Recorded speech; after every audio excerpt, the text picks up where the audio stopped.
going to make sure that we are streaming.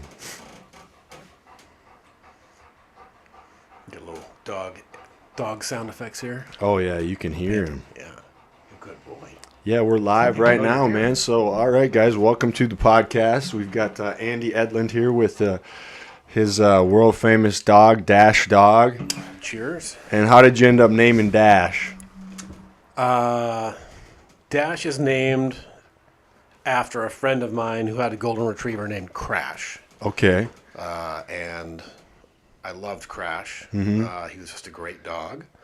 And I'm a coach for the team and training Leukemia Lymphoma Society, their local triathlon team. Yep. So I like to run also. And Crash was actually our mascot because he got canine lymphoma. Okay.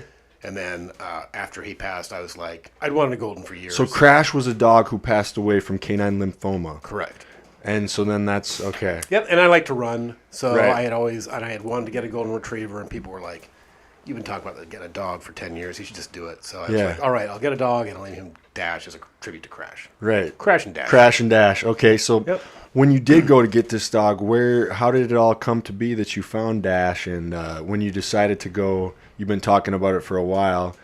Where did you end up going to find Dash? Well, I had kind of done my homework. Yeah, that'll tighten up too, man. You can play with that. I wasn't looking for a show dog by any means, but I wanted to get a golden retriever with good genes. Right. So they're one of the best dog breeds. I think they're the best. I'm biased. Yeah. They're just so friendly. Dogs are great dogs. Most dogs are great dogs. But yeah, we love all dogs. Goldens are very friendly and they're goofy. Good with kids, all that stuff. All that stuff. So I just looked into like breeders in the area, and there's a website that called egrc.org, Evergreen Golden Retriever Club.org. Mm-hmm. It's kind of a list of some of the breeders. It's kind of like their AKC network, locally. Right. And they had a list on there of breeders that were expecting litters. I called one. They actually said, well, we don't have any boys available, but you should call this other girl that's not on the list. And were you kind of specifically looking for a boy dog? I wanted a boy dog, yeah. Yep. Because, understandable. Nothing against girl dogs, but, Crash was a boy dog, too. So Right, and and that's who you wanted to relate to, so that makes sense. Yeah, So that's cool. And so when you first saw Dash, how old was he? Just a little puppy at the time? Yeah, so when I contacted the breeder, they're like, okay, well, we've got some boys available. You can get on our list and come up and I think there's a couple of, they called them puppy play dates, where you could come see all the dogs. They actually had 2 litters that were 2 weeks apart. So there was like dogs that were 6 weeks old and dogs that were 4 weeks old at the time. And you could just come up and play with all these puppies. It was great. Two puppies in different pens, and you could have a puppy party. Mm-hmm. And and then that's awesome. They made you fill out like a questionnaire. Yeah. They were like, well, what are you looking for in a dog? You want a dog that barks? Do you want like a quiet dog? Do you want an active dog? Right. What do you do for a living? Will you be able to like be home and take care of the puppy? So they do a little bit of that. Yeah.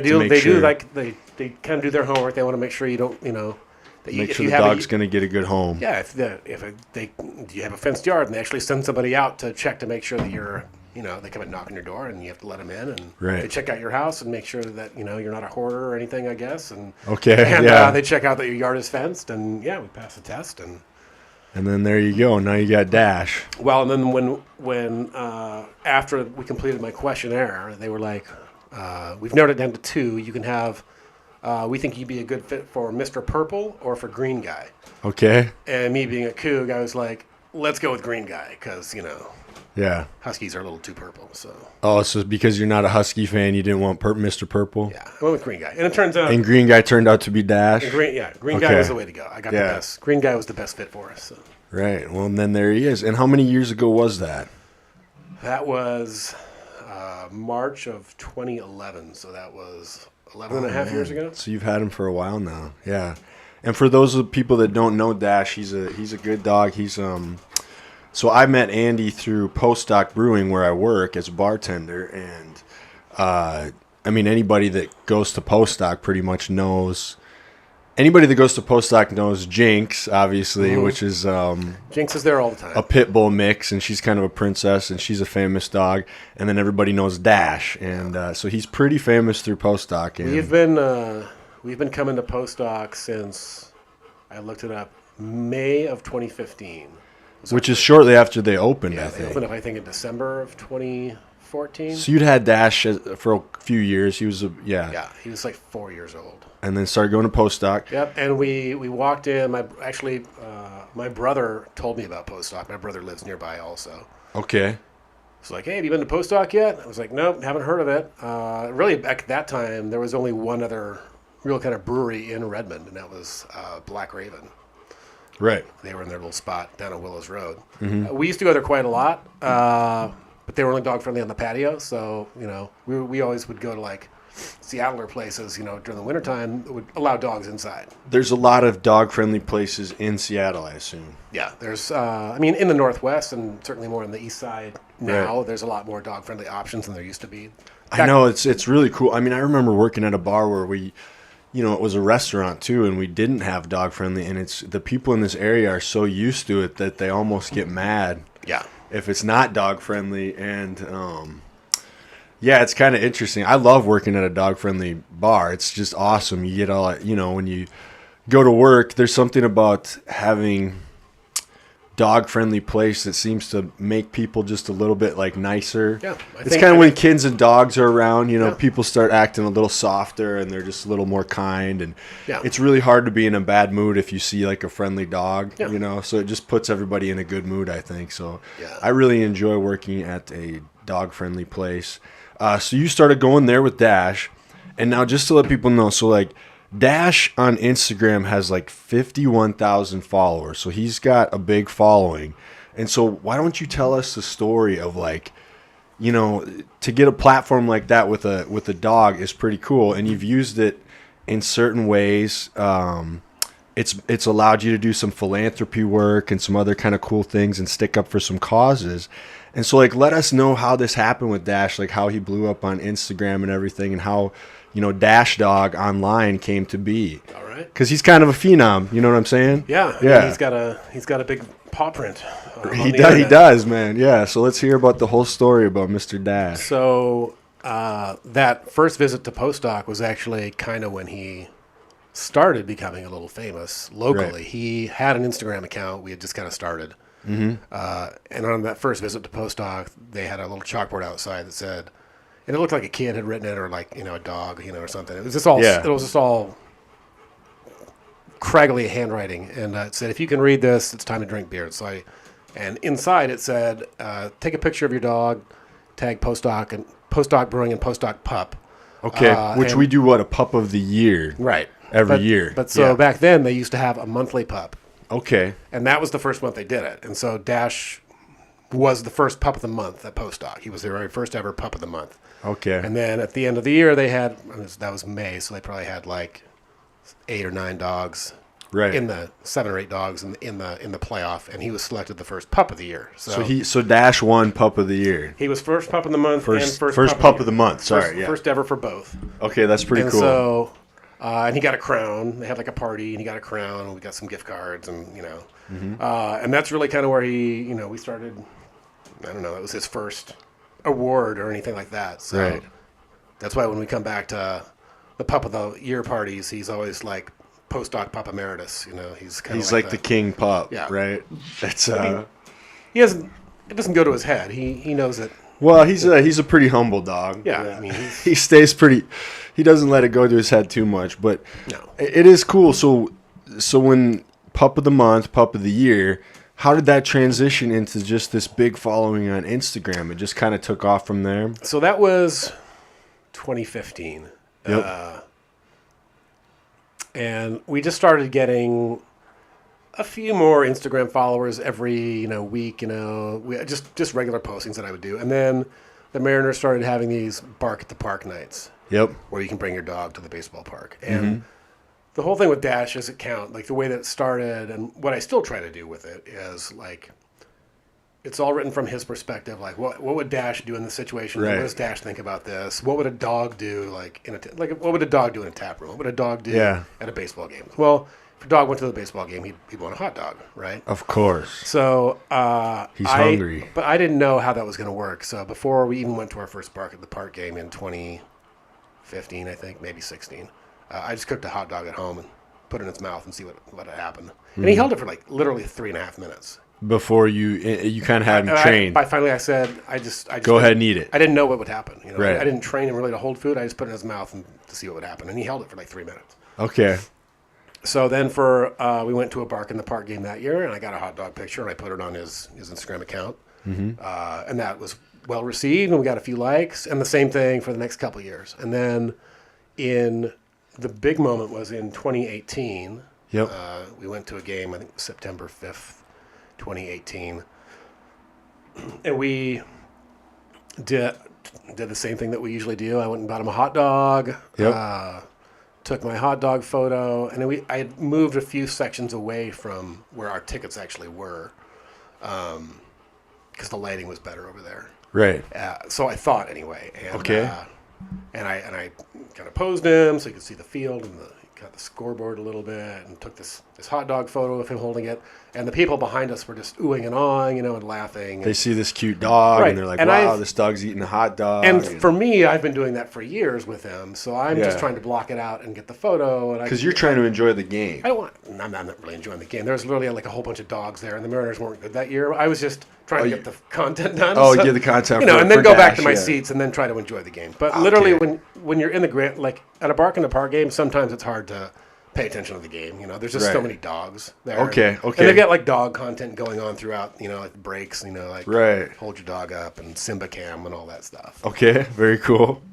But what I didn't know was that there was a gal sitting just behind me in the grandstands taking that while I was doing the photo that had been videoing that. Mm. And so I went back to my seat, edited the photo, put it on Dash's Instagram. Yep. And then a few minutes later, I was getting texts from people, friends of mine. They're like, hey, are you at the baseball park? Because there's a video of you that's trending on dog spotting on Facebook. Okay.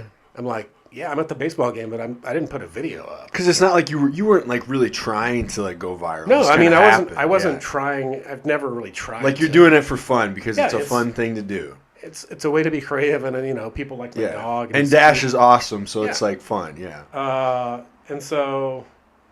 Yeah, I look at this video and I'm like, yeah, that's me, but I have no idea who took it because I wasn't even, I was 2 sections away when I shot it, and I don't know who took it anyway. Like I was just doing my own thing. And, like, that's cool, and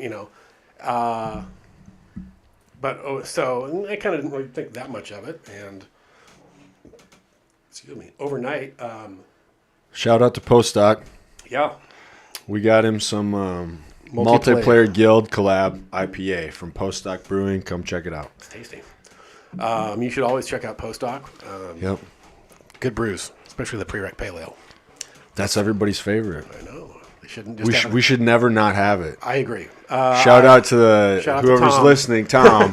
Stop doing that because you get people angry at your tap room guys, and I have no control over it. It is a fine brew. It's people's faves, yeah. I think it's the best pale ale around. So anyway, I didn't mean to interrupt. Go back to your story. So this woman posts this picture or this video of Dash, and we kind of we finish the game and go home, and like when we went to bed, I think Dash had like 1,200 followers, and that was over 3 or 4 years that he got. Yeah. When we wake up the next morning, he's got over 1,000 new followers. People had connected. Yeah. Overnight to this dog spotting video, people were like, hey, that's Dash Dog. He's in Redmond. That's Dash. And so I by then the video had been put onto Instagram off of dog spotting. It got licensed to Lad Bible, which is a big internet content site. And he doubled his following overnight. And then I think from there it kind of just...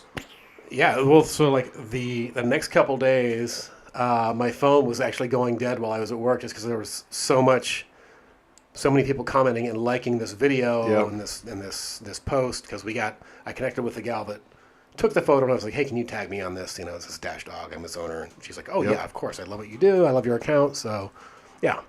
So basically, Dash went viral. He went viral overnight. Yeah. By the end of the week, he had 10,000 new followers. That's awesome. By the end of the month, he had 20,000 new followers. Yep. We were invited to be in studio on King 5 News. Which is very cool. On Q13's morning show. Mm-hmm. And he was featured in the entertainment news on Good Morning America.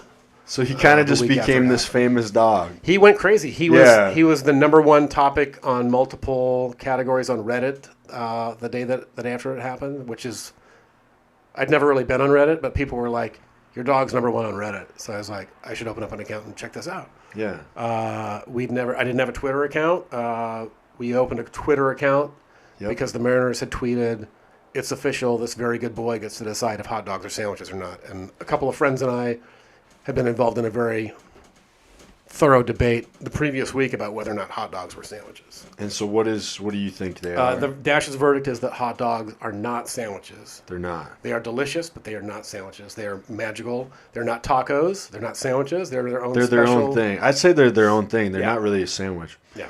Like, because if you get a dog, and some places have some really good dogs. Like, what was that food truck, the XD Dogs one that was not there the other day that you were looking forward to? Yeah. And then where I used to work, shout out to Thirsty Hop, they had some of the best, like, gourmet dogs ever on their menu. And I think a good dog is like a whole thing in its own, right? Yeah. It's like, and they're fun. They're fun to have. I mean, Dash is kind of famous for eating dogs. Hot dogs, yeah. Yeah. Not cannibalizing dogs, but just hot dogs. He's he enjoys. I mean, that's kind of what he's known for. So whenever there's an opportunity to, get a photo with a hot dog in his mouth, or like a sauce, So when we go to Leavenworth, I'm going to go to like Munchen House probably and get a German sausage sandwich in his mouth, or I'm going to go to the Leavenworth Beer Garden, Sausage Garden. When you get Dash a dog, do you always kind of get a dog too for yourself? Do you enjoy him as much as him? Oh, absolutely. I was going to say, it's usually a twofer. And I've learned that mustard is actually toxic for dogs. Yeah, that's what you were telling me the other day. So talk a little bit about that. So mustard can make dogs ill. It can give them some problems with bodily functions and organs if they get too much of it. So after I learned that, I started making my own dog-friendly mustard that I use for these photos. Right. So the photo can still look like the dog you would get like at the Mariners game. It has the mustard. I think a good hot dog has to have mustard, Right. Sometimes I'll put ketchup on them. They don't have to have ketchup, but they have to have mustard. Okay. That in my mind is... A dog has mustard. Yeah. Yep. Or a sausage has, multiple mustards on it. So. I mean, because like for me, man, I'm with you. I like bratwurst with like sauerkraut and like that stone ground mustard. You got to go to Munchen House when you're in Leavenworth. Yeah. Okay, I'll check it out sometime. I love a bratwurst, man. They have like 30 kinds of mustard to select from. Okay. They make their own braised apple cider sauerkraut. Right. Pickle relish. And all that kind of stuff makes a dog. Yeah, and you can customize it. That's the best. That's the best dog or sausage experience. Hell yeah. Okay.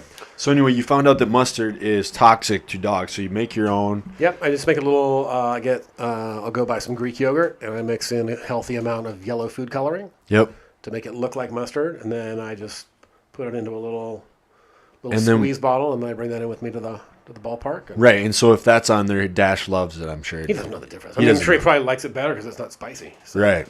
Mm-hmm. But yeah. And dogs usually like yogurt or sour cream, like cultured dairy products. They usually like. It makes sense. Yep. It's actually good for them. The probiotics, I think. Mm-hmm. In a regular amount. I don't think you should feed your dog too much sauerkraut or yogurt. But it's like good. It's probably a good probiotic for them. It's got probiotics and enzymes in it. Mm-hmm. So what? When this all happened, what do you think it is about Dash that people relate to him so much? It's just like he definitely has this kind of if you look at him, he has this kind of like soft kindness to him. You know what I mean? He doesn't seem, he just has that like face. So well, I do get asked a lot, like, well, what is he? He's a golden retriever and what else? And he's nothing. He's just golden retriever. But he's not. He's a little shorter than a typical golden, so his legs are a little shorter. Yep. And he's a little stouter. I mean, he's kind of barrel chested. He looks almost like a bear. Right, he does. His body does look like a bear. Kind of like a bear with a long tail. So he's really like, kind of like a real life teddy bear almost. And so he's got very big eyelashes. So he's got, for a dog, his lashes are very long. He was made to be a model. He's just got a very expressive face, and he's a golden retriever, so he's almost always happy. It is funny when you say that he looks like almost like a living teddy bear. Yeah. I think you nailed it. He's just has that cuddly. So it's no surprise that so many people find him appealing and kind of relate to the guy. I mean, he's very cute, and then so that's one thing that people like. Right? Photogenic. He's photogenic. He's cute. He's usually friendly unless he's really tired. Yeah. So he's very approachable. Yeah, easygoing, well mannered. And then as far as the online personality we've created for him. Yeah. He's a good boy, so he tries to be on the right side of history. He's for equality and bodily autonomy and letting people express what they want as long as it doesn't hurt other people. So. Well, and I love that. That's what I was going to talk about is, by getting this platform with Dash, you've been able to kind of do some pretty cool things where you've been able to use that voice in a positive way for things that I appreciate, standing up for gay marriage rights, equality for marriage for everybody basically.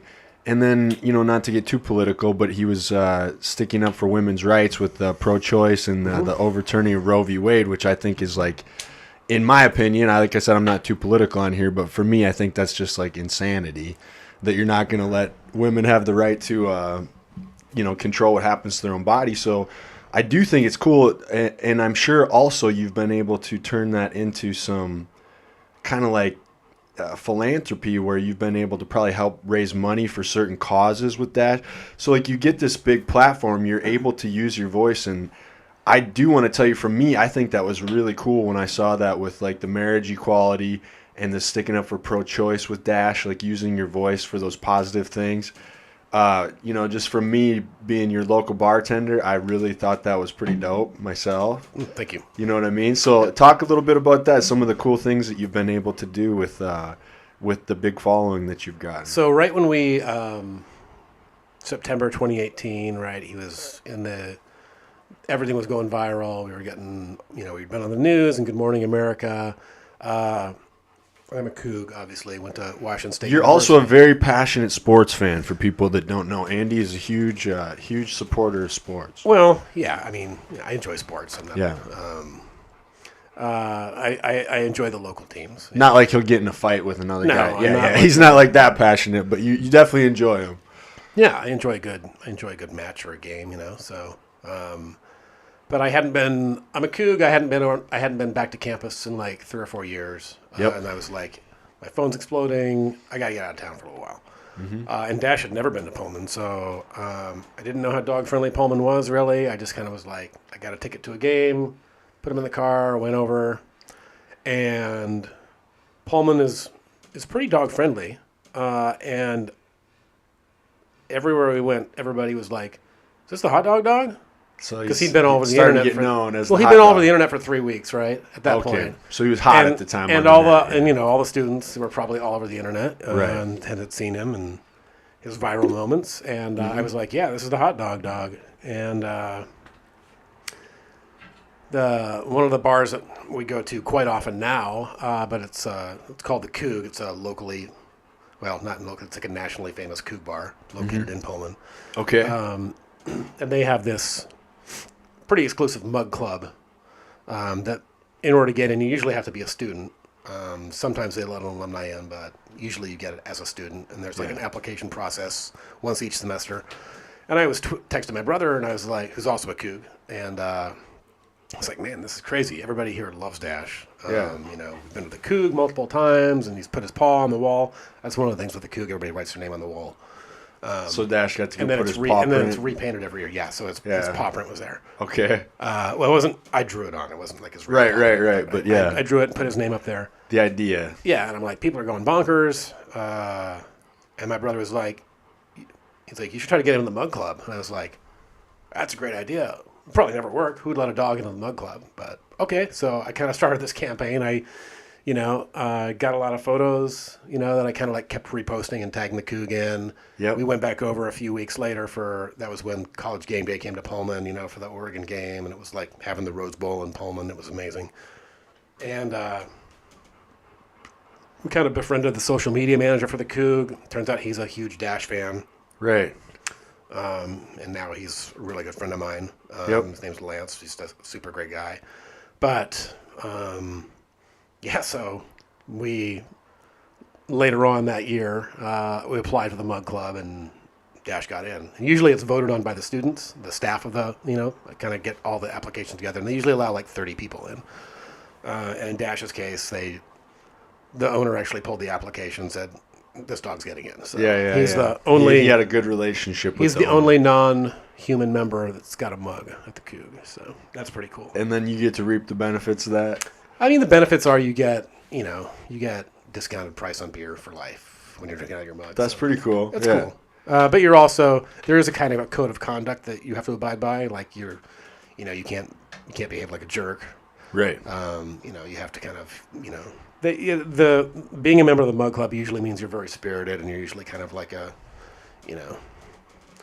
well-behaved or respected member, of the Coug community, which is a big, it's a big privilege, for me as like one of the rare alumni to get in, but also, representing Dash, who's the only dog that's in there. So. Okay. So that's a cool opportunity for him. Yeah. So every time we go back, we spend a lot of time at the Coug, and every year the wall is repainted every year, and they start over. So every year we try to go back in September and put the paw print get back. His paw back up. So we did that 2 weeks ago. Okay, that's very cool. Anyway, right about that time, in early October of 2018, we were starting to get contacted on Instagram. All these people were like, "Hey, I love your account. Would you like to? Can we send you some bandanas or some leashes or some treats? And we'll give you you can be an ambassador or get some. And right. A lot of opportunities. Some more appealing than others. And I was just like, I've got the bandanas that I like for them. They're mostly Coug related or Mariners bandanas, and I've got a leash that works great. I don't need a lot of leashes. I throw away more treats than I can feed them as it is. I don't need more of those. So. Yeah. So I wanted it, but I'm like, I've got this platform with this, opportunity to, to share his voice, Okay. And I'd been involved with, like I said earlier, I'm a coach for Team in Training, the triathlon team. Yep. I'd been involved with them since 2006. Right. We'll talk some about your running too. But yeah, so you were able to start doing some, so Instagram, obviously there's going to be people starting to sponsorships starting to reach out to you with that big, I think that's pretty normal. But then it's kind of when influencer marketing was kind of taking off. Yeah. And it took me, and we've certainly got some really cool opportunities, to do social media influencer marketing and stuff like that. Right. So, but then you were able to kind of make some stands for some really cool things with it. So we're able to kind of be selective about what we want to represent. Right. So it's kind of nice to be able to choose either what campaign I want to be involved in or what cause Dash wants to support. Right, because you can choose it if it's something you believe in, something you don't believe in. You get to use the voice that you have. Yeah. We don't get too political either, but same. But I think the points where you did those were pretty important. Yeah, I mean, the basic human rights stuff. Yeah, I think exactly. Like you said, Dash wants to be on the right side of history. Yeah, the day that the Supreme Court overruled Roe v. Wade, there was I was sitting at the coffee shop going, what? There's got to be something going on. Right. And I found out there was going to be a rally in downtown Redmond at 4:00, and this was literally 1:30, 2 o'clock, and I was like, okay, well, we can make that rally, but Dash needs to have a protest sign. And we went to, so during the Black Lives Matter movement, we had made several protest signs, and Dash's protest signs are shaped like those bone dog tags. Right, he gets a bone. They're oversized, and I kind of strap them to the front of his harness, so it looks like he's carrying because again, how would a dog carry a protest sign? He'd have it on his collar. Around him, yeah. So we had several like Black Lives Matter ones and equality and, pro-immigration Yep. ones and, you know, equality for transgenders and gays and, a couple of rainbow All of them. signs, Yep. all of them. So I was like, I've got a great idea for, a Pro-choice.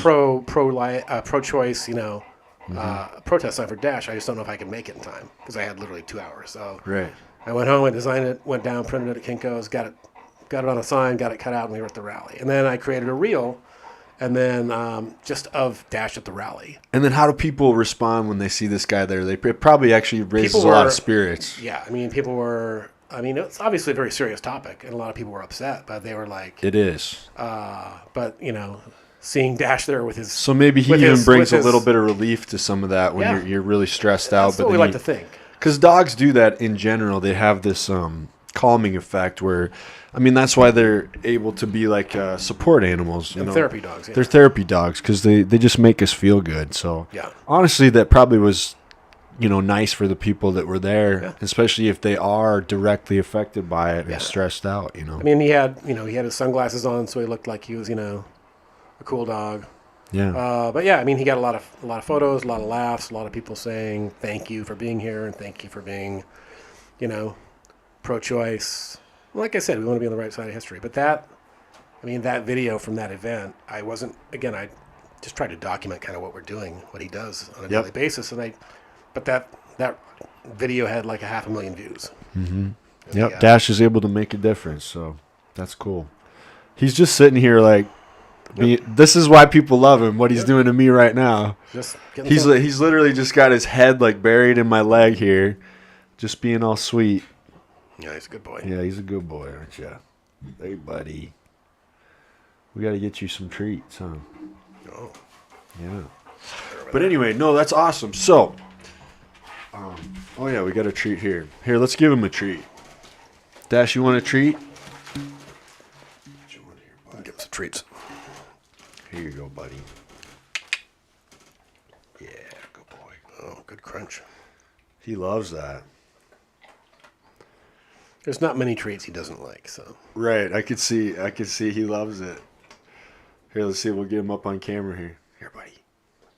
Yeah. And one more for you. Good boy.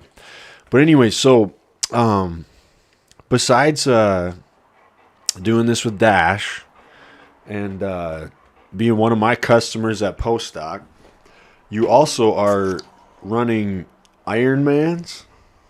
And how long have you been doing that? So you've been a runner ever since you were younger, or? Well, when I was younger, Did you play some sports? in junior high, growing up I played soccer. Yep. Some softball. And then I was on the cross country team for a couple of years. And I did a little bit of track like my freshman, sophomore year.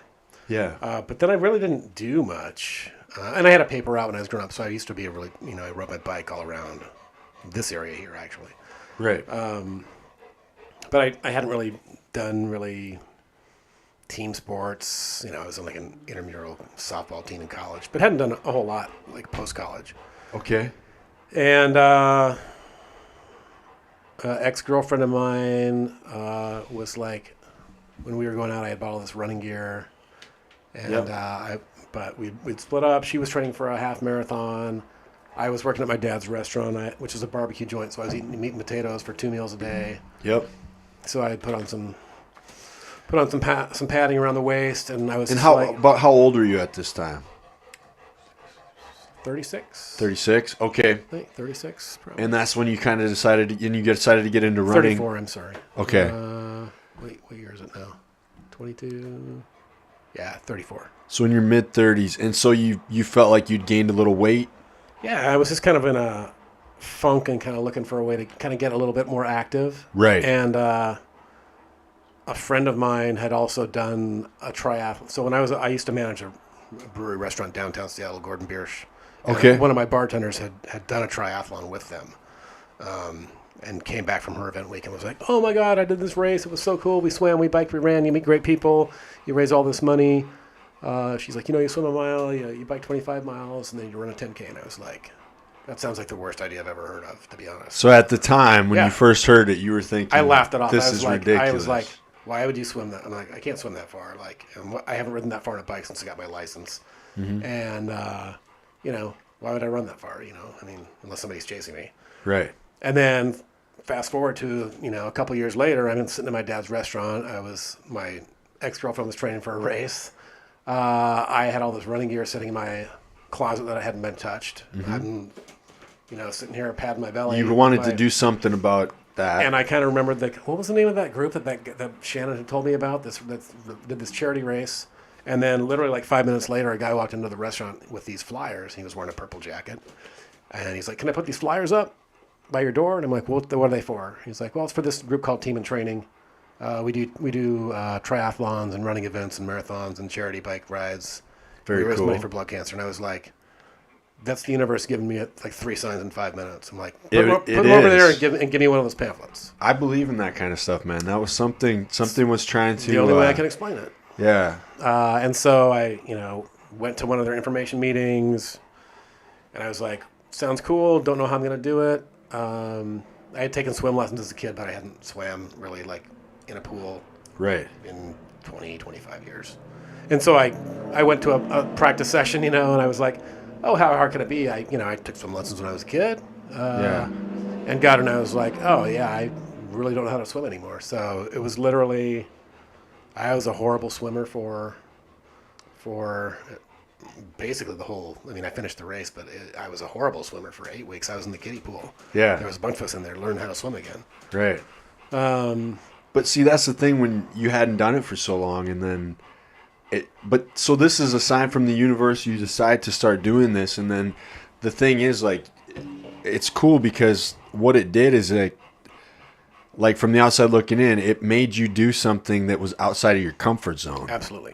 And when you had to do something outside of your comfort zone, that's where you change and grow. Yep. Because now I see you, I mean, you're in the bar drinking and stuff, but it's like not a lot of the people that are doing in the bar that I meet are doing something at this level that you're doing. And it's like, so it's pretty cool to see, because obviously I'm a big fan of like, lifting and all that kind of stuff. And I just love to see people that like go after these hard pursuits like that.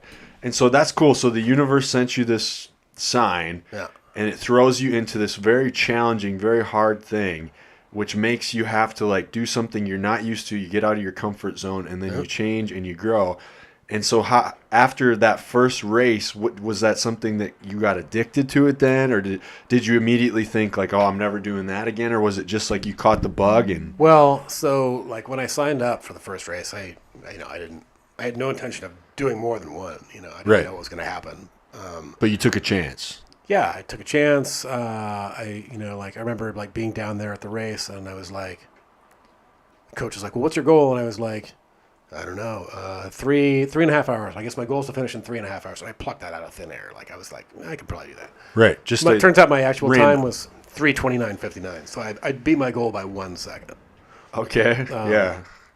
And the reason that happened was my dad, my folks were both down there, and they brought a WSU flag and were cheering me on the course. And then at the very end, he was like right behind the finish line. And as soon as I saw him waving that WSU flag, I just gave it everything else I had in the tank, and I beat my goal by 1 second. And I didn't know that till later, but no, but I didn't know.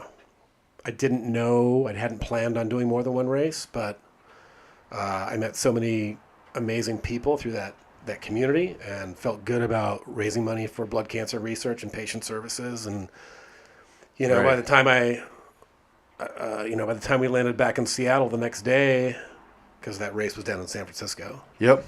I was like, I think I'm going to sign up for another one.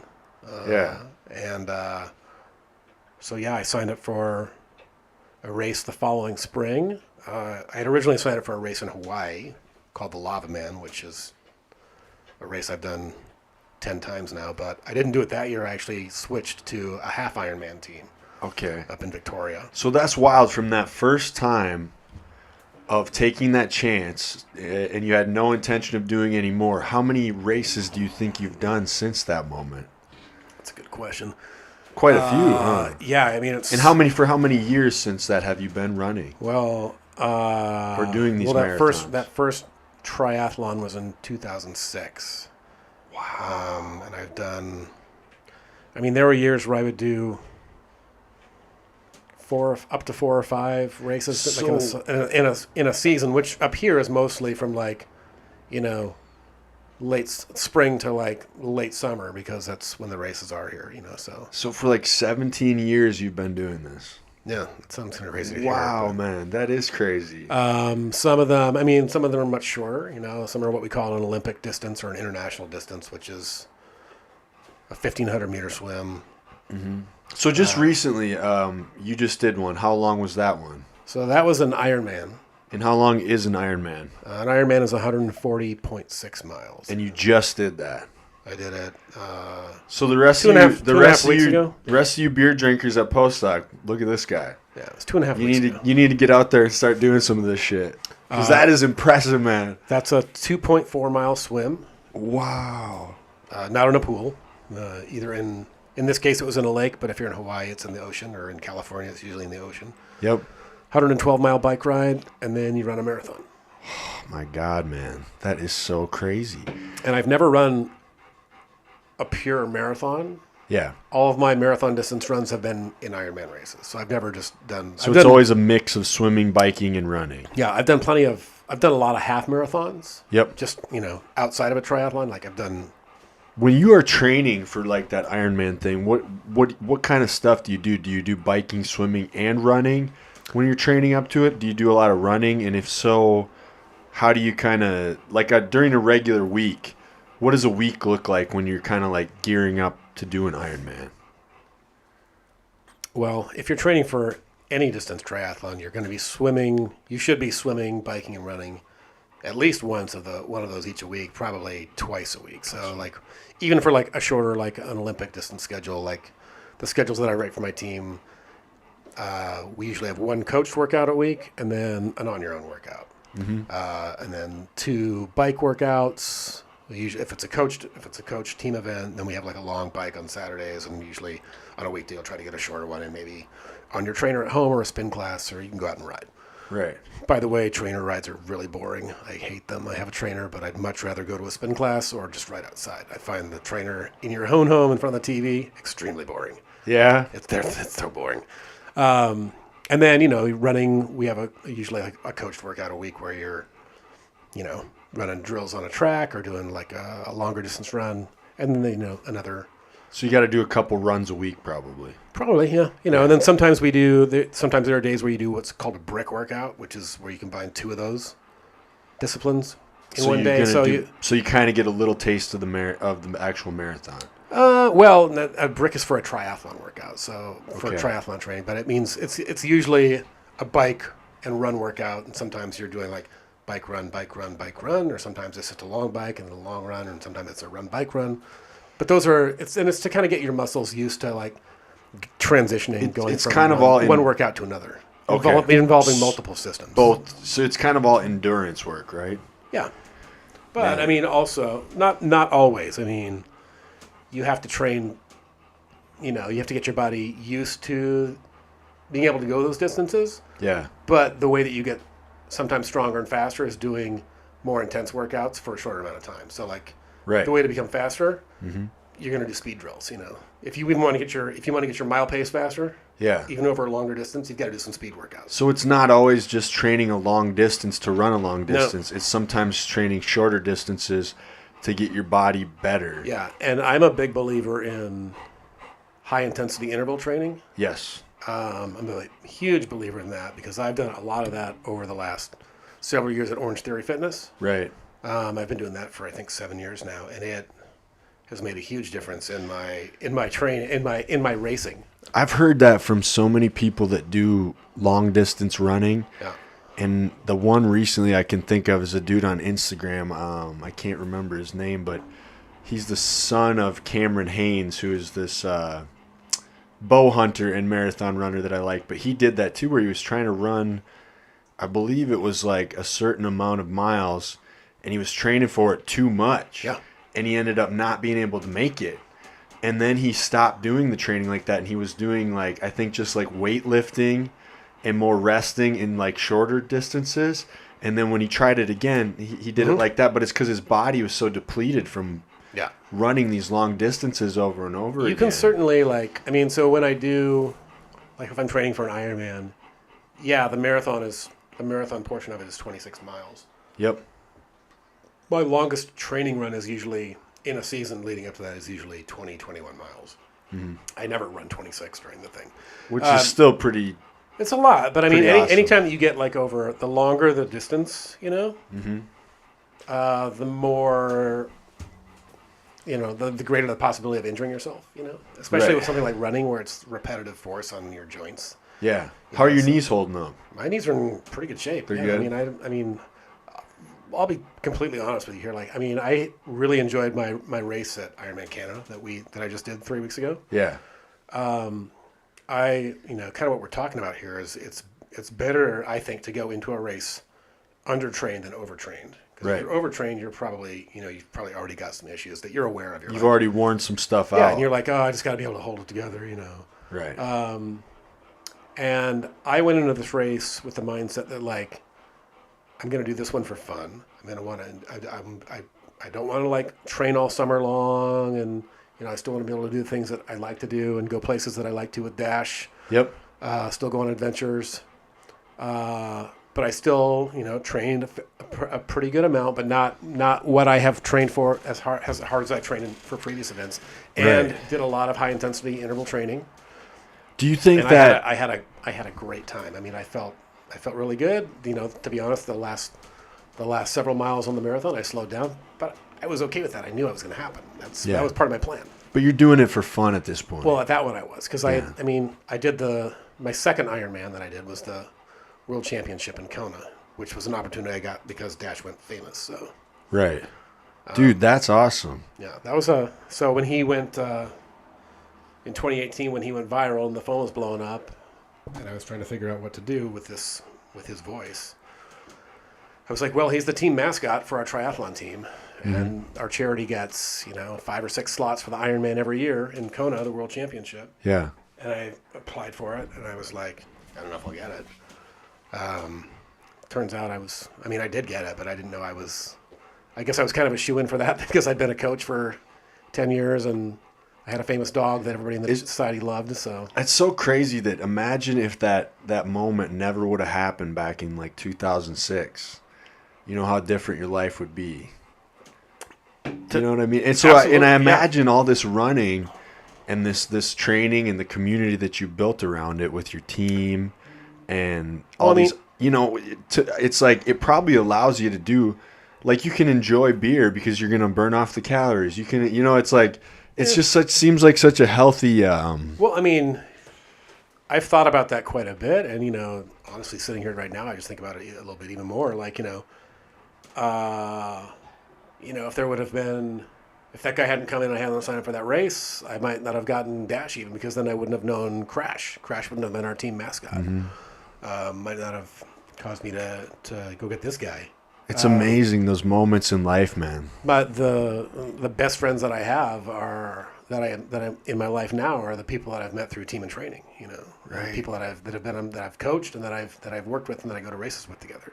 I had a bunch of them up there supporting me in Canada like 3 weeks ago. So I feel like that's almost a testament to taking a chance when the universe does give you like an opportunity to get out of your comfort zone. Because like you said, imagine your life would not even, and it seems like a natural thing, like it was just destiny that all that would happen.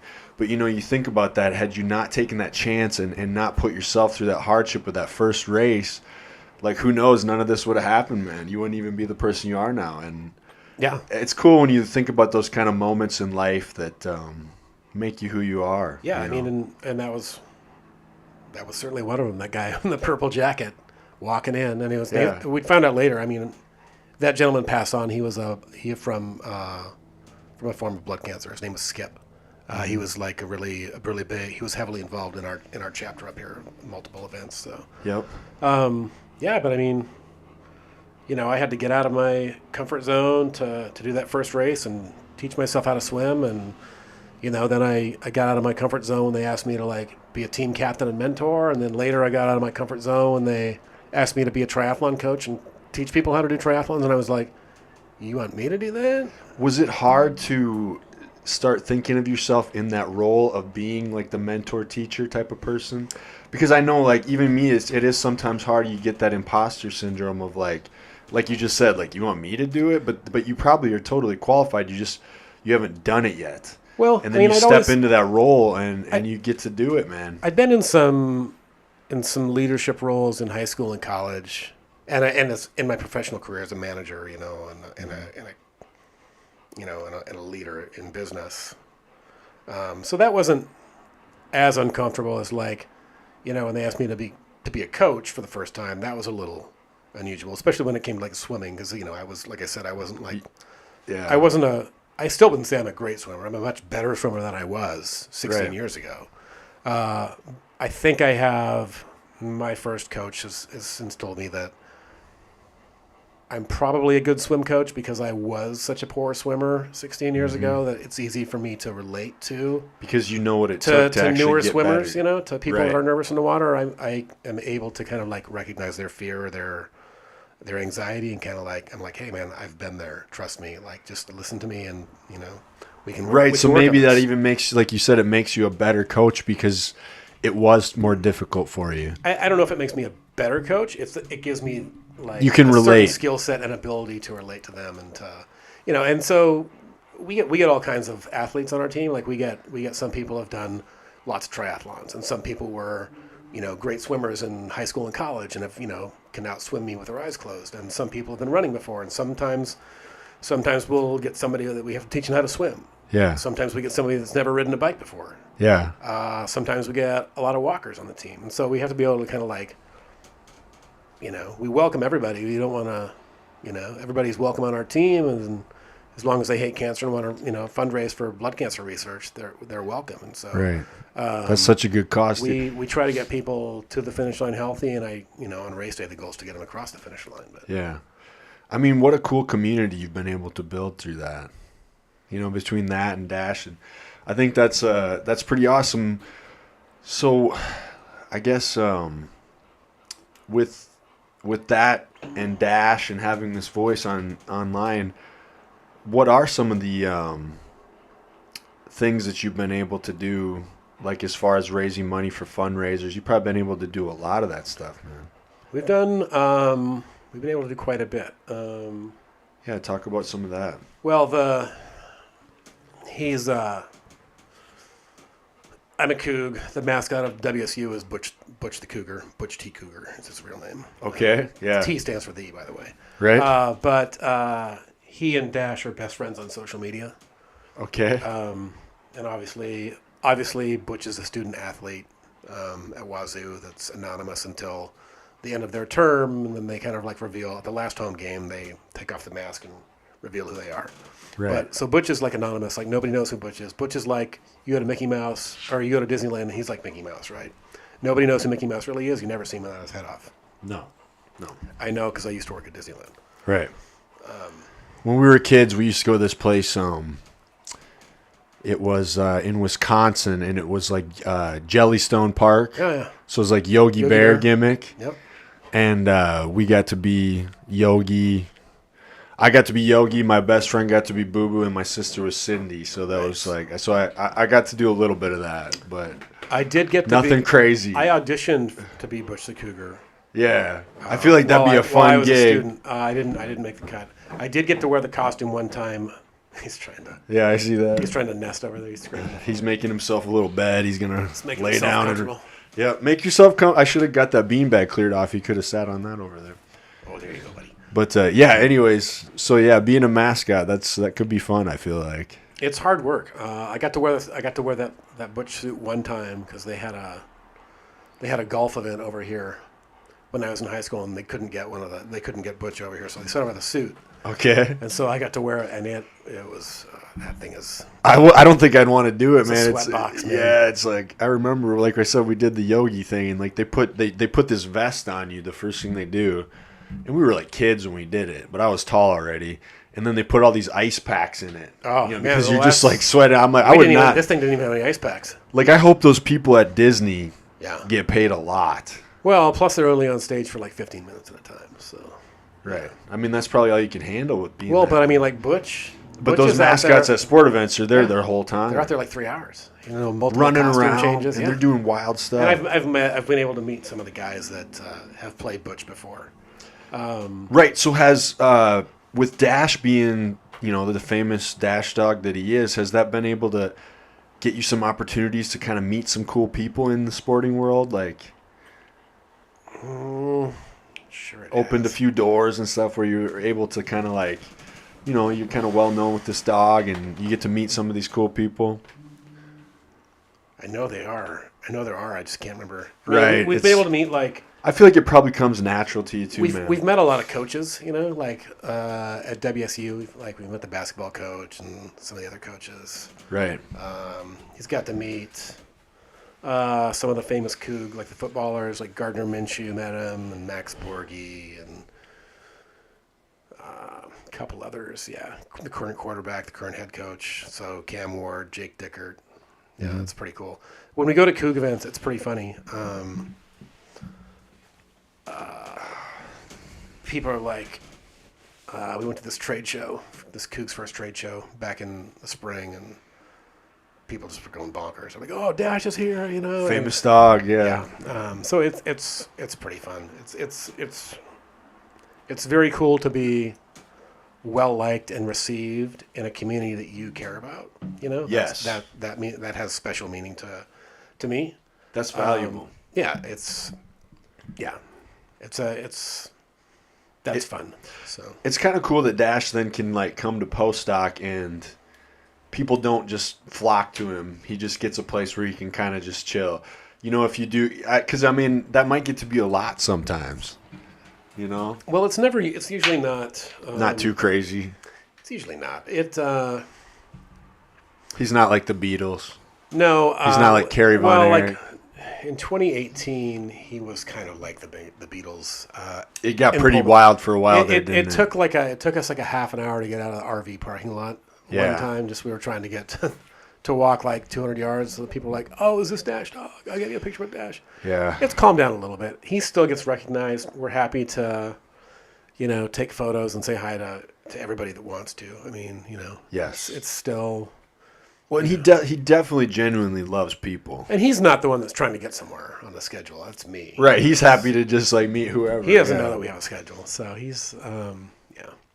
But one of the things that going back to Butch, that's one of the things we did a fundraiser for.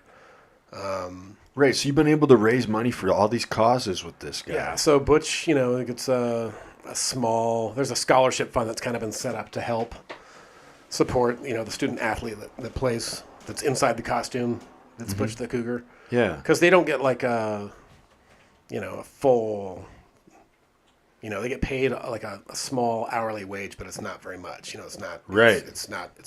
It's probably surprising. It's not nearly like what, you would think an hourly wage would be. So they're basically doing it for love of the job, And I was going to say, so they definitely do it because they just have a love for it. yeah, absolutely. Okay. And anyway, so we did at the Coug last spring, we went over for the spring football scrimmage game. And we had arranged with a company over there. We designed these shirts that had the Coug logo on them and Dash with his beer mug from the Mug Club. Yep. Kind of like a cartoony Dash. And we pre-sold those shirts, and we made all the proceeds go to the Butch Scholarship Fund. So we sold like 100 shirts, so we raised like $500. Yeah.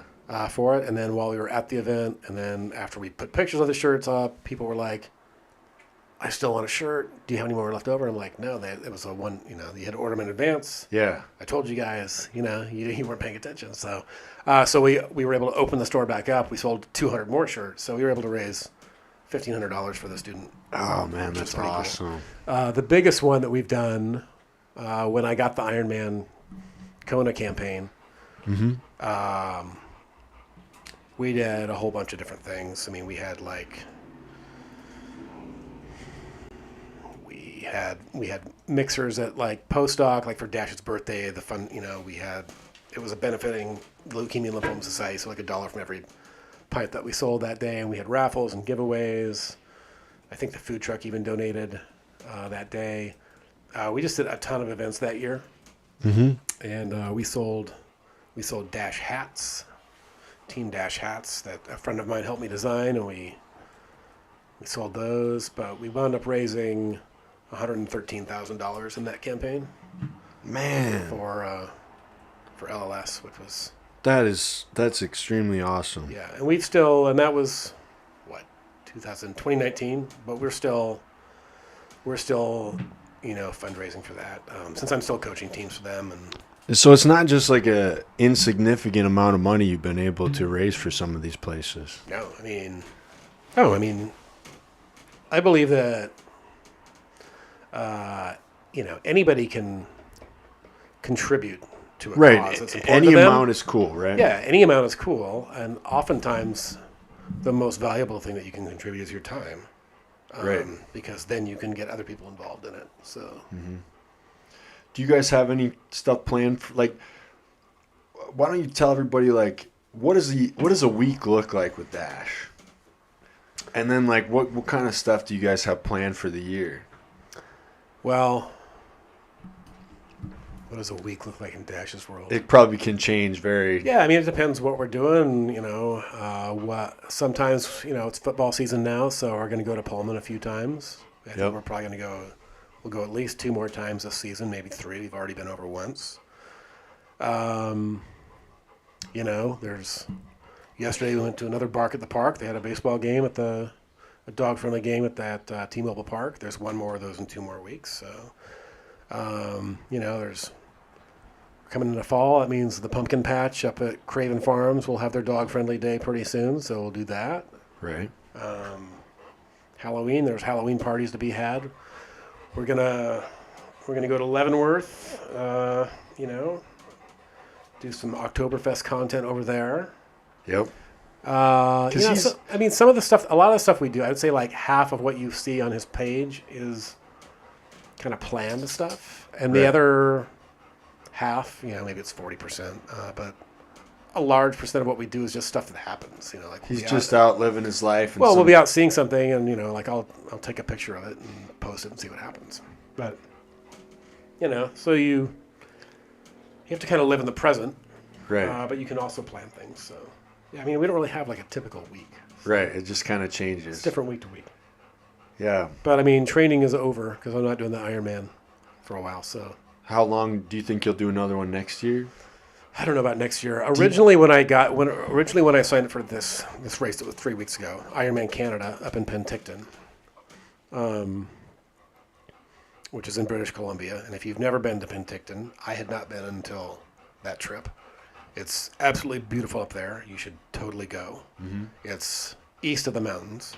Okay. So it's like if you were in Washington, it'd be between Leavenworth and Spokane, and then you cross the border and it's like 40 minutes north of there. Yep. But it's their wine country. There's orchards and vineyards, and it is beautiful. Absolutely beautiful. There's all these gorgeous lakes, and it's the microbrewery capital of British Columbia. Per capita, they have like 40,000 residents and 8 breweries, so it's like 1 brewery for every 5,000 residents. Right. So what? That's another thing that you're into, and a lot of people in this area is craft beers. So how did you kind of like get your love? You probably like Dash would have never become this famous dog if it wasn't for probably becoming the pup of the week or pup of the month. And certainly helped. So what? How did you get into the craft beer thing? Just because you live in this area that's so well known for it? No, or well, you said you managed a bar. I started. So after I graduated from WSU, I moved down to Southern California. I was working at Disneyland for several years. How was that? It's great. It was good. You worked at Disneyland where? In food service operations in the west half of the park. Okay. I was involved in almost every restaurant in the west half of the park at one point. Yeah. My department, I had 450 employees that I managed, Right. So see, man, I that was 25 Yeah, see, I don't know all this stuff. almost- Like that's I almost know 30 you years through ago. postdoc. I had no idea that there was like you keep peeling this Yeah, the onion. layer of these onions back, and you've had this life, man. You've done all these things. Well, I mean, so Disney is an amazing company. Disneyland is an amazing place. But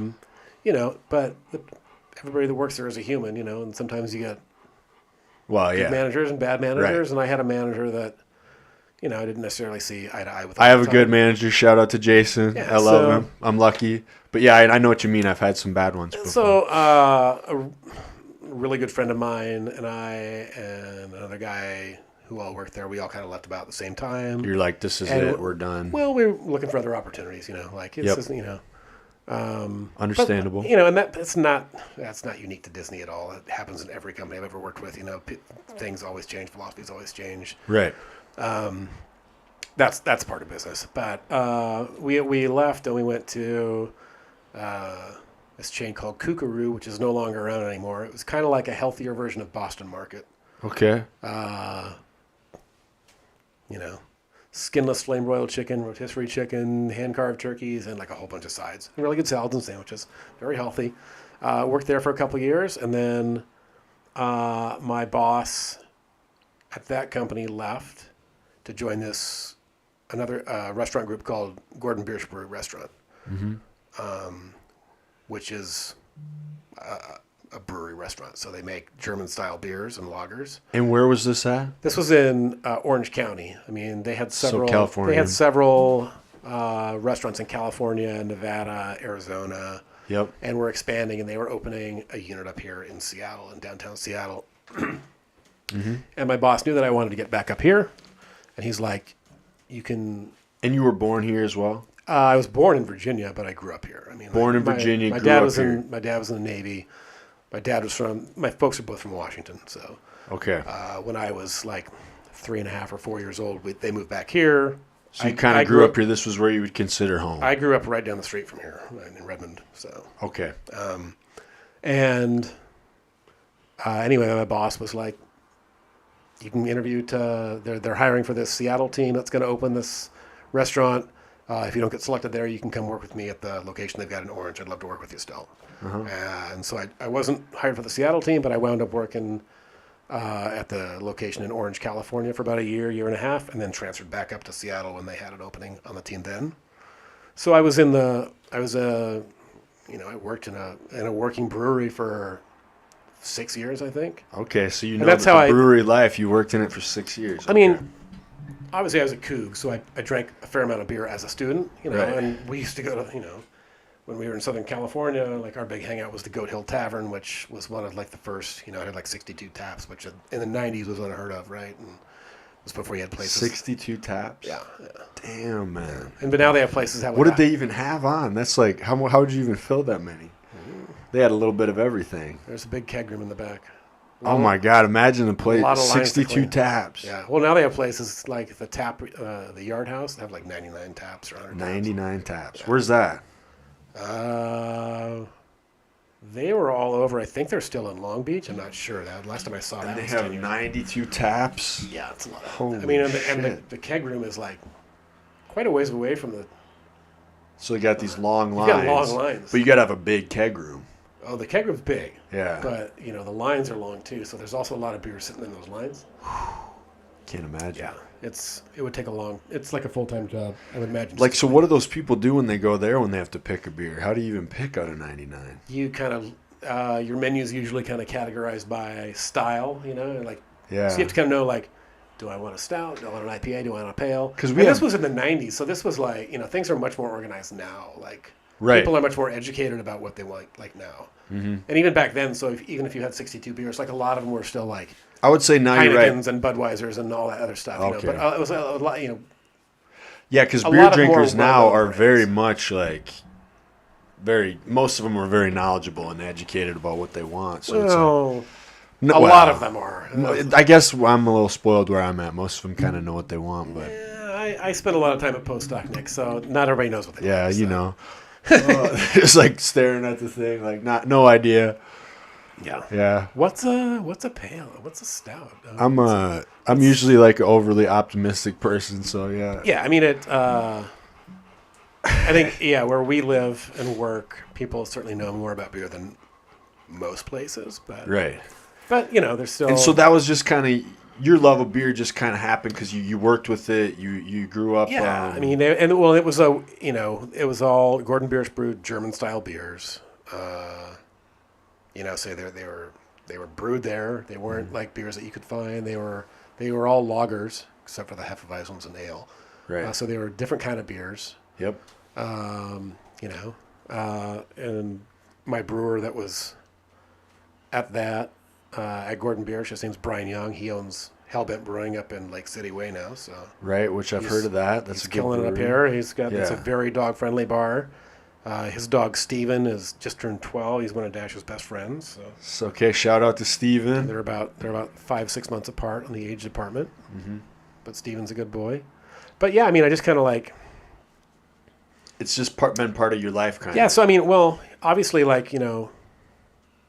I enjoy beers and craft beers and good beers, and we're blessed to have a lot of those up here. Right. And a lot of styles, and in one of the best areas, right? Yeah, and I like food trucks. I'm a kind of a foodie. I worked in the restaurant business for most of my career, so I go to restaurants and tap rooms, and that means my dog goes with me. So that's so mostly dog friendly ones. Yeah. I can't remember the last time I went to a non-dog friendly tap room.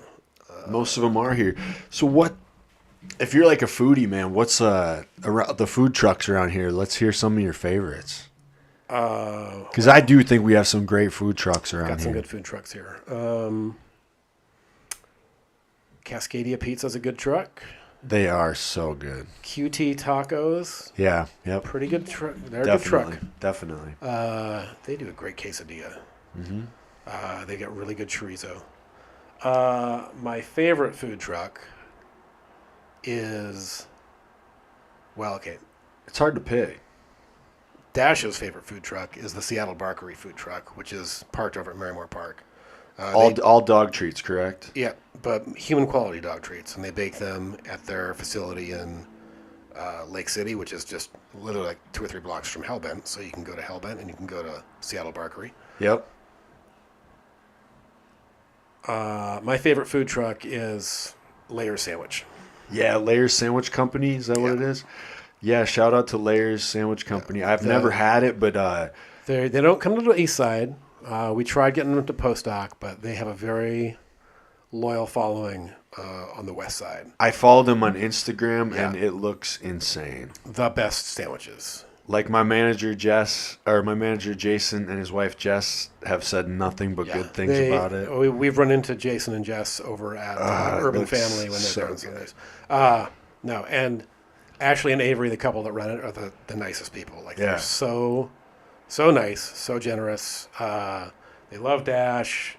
They always recognize you. They always know what you're up to. They're just they're great folks, and they make great food, and that's exactly the kind of thing that I love to support. So I'm gonna have to get myself a cheat day one of these days and try them out. Go for it. What's your favorite sandwich then? Well, or is it too hard to pick just one? So they usually have 3 or 4 that are always on the menu. Sorry, I don't know. I don't know for sure, actually. I know it's at least 3. I think it's 4. Right. And then they have a special. Okay. And the special kind of changes. The special rotates every week, usually. The Splish Splash Beef in a Bath is an amazing sandwich. Yeah. It's kind of like a sliced it used to be tri-tip. I don't know if they still slice in tri-tip because I know Avery sliced so much that he gave him tennis elbow. Yeah. So it might be roast beef now, but it's an amazing sandwich on a baguette with cilantro and lettuce and a few other things, and you dip it in ancho chili beef dip sauce. Oh, it's so good. Yeah, whenever you get a sandwich that you dip in some sauce, dude. Yeah, but that's kind of like their winter sandwich. Their winter special sandwich. They put it on the menu also, like in the wintertime. Their Precocious Piggy is sandwich is it's like a roasted pork belly. Yeah. And that was the first thing I ever had there, and it's phenomenal. It's such a good sandwich. It is crazy. And then Ashley makes a couple desserts rotating throughout the year. Like sometimes it's like a salted banana bread. And now she does like a summertime version of it. It's like a banana pudding. It's amazing. Yeah. Okay, here And I got these their like menu pulled up. House fermented pickles. I mean, yeah, you can't go wrong. What's on there? It's right now we got the precocious piggy, slow roasted pork belly, pepper jelly, chicories, pickled onions, and aioli on a toasted brioche. Yeah, chicories are like greens. Okay, then there's the TBR, smoked turkey, bacon, Avery's Ranch, marinated tomatoes, and arugula on toasted brioche. Phenomenal. The roasted tomatoes are so good. That is a great sandwich also. Then they got aliens are real and the shrimp know it. Oregano, bay shrimp, Cajun spice, aioli, fresh jalapeno, shaved red onions, and arugula. I would eat the shit out of that one. Yeah, I have not had that sandwich. Not because I'm scared by it or I don't like shrimp. I love shrimp, but whenever I've been there this summer, I've gotten, I think, the other special they've had on there. Because it's like, you know what you like there. Yeah, I mean. And then what's this other one? Super cauliflower istis. Expialidocious. It's like a roasted cauliflower sandwich. They They always have a vegetarian like a option vegan too, option. So, yeah. Which honestly, around here, there's some pretty cool vegan options. Yeah, they had a roasted broccoli that was really good too. Which is kind of surprising when you taste how good some of it is, actually. The vegan stuff, some of it's like really good. They make as much of their stuff in-house as they can, so like all their sauces. But yeah, we are very blessed with some awesome food trucks around here, man. Yeah. But layer sandwich, I gotta try yourself it. to go track it down. Yeah, for sure. You have any other faves? I definitely like Mexicuban a lot. There's this one Levantine cuisine, definitely Cascadia pizza. Like the thing is, like they all come and I never get to eat them because I'm always doing my bodybuilder thing. Yeah. But I have had a cheat meal here or there, and I've definitely tried Cascadia pizza, and it's their wood fire pizza. That's one of the best for sure. Yeah, I don't know if they'll rename it, but the Russell. Well, because he's not on the team anymore. He's He's a Bronco now, but yeah, the Russell is a great pizza. It's like a buffalo chicken pizza. As a sports fan, was that hard for you to see Russell playing for the Broncos? No. You're just, it is what it is. Pro world's different than, in college. Pro's for money and... Right. You got to do what you got to do. I mean, there's pro sports are pro sports, and they're more about kind of your city, but, everybody's paid. Like, they're not necessarily like... Somebody that's playing for your city is not necessarily from your city, right? It's not like... Right. If you go to college and you're playing for Washington State, you're a Coug. Yeah, I get what you're saying. And you're a part of Coug history, And if you're Eugenio Suarez, playing for the Mariners, you're a great ball player, and he's having a great year, and we love him here. We're supporting him, but he's also not. I mean, he was in Cincinnati last year. Right. Yeah, they're pro athletes. They're professionals. They go where the contract is. Right? Yeah. Yeah, man. I mean, you want to win wherever you are, and whatever team you root for, you want to win. But I mean, pro sports. I love pro sports. I love college sports. College sports have the longer traditions and the rivalries. I think those mean more. The rivalries in college sports mean more than professional sports rivalries. Right. So you're definitely more of a college fan, you think?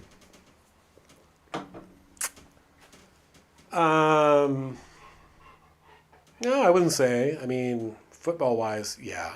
But yeah. I mean, I don't think even that's true. I'm a huge Washington State Cougar fan. So that's what I can tell you. I was born a Coug. Both my parents went there. That's a lot of tradition. Yeah, I mean, a lot of family history there. Yeah, but so long suffering. The Cougs have not always been a good team. Yeah. So, but the Mariners have not been a good team for a long time. It's been 20 years since we've really had, a great season. The Seahawks, when I grew up here, were not a good team either. They had some success in the 90s and more recently in the 2010s. But I mean, if you grew up here, you're not used to having winning franchises. Well, it's like I get it. My family are huge Minnesota Vikings fans. So it's not like they're always doing great.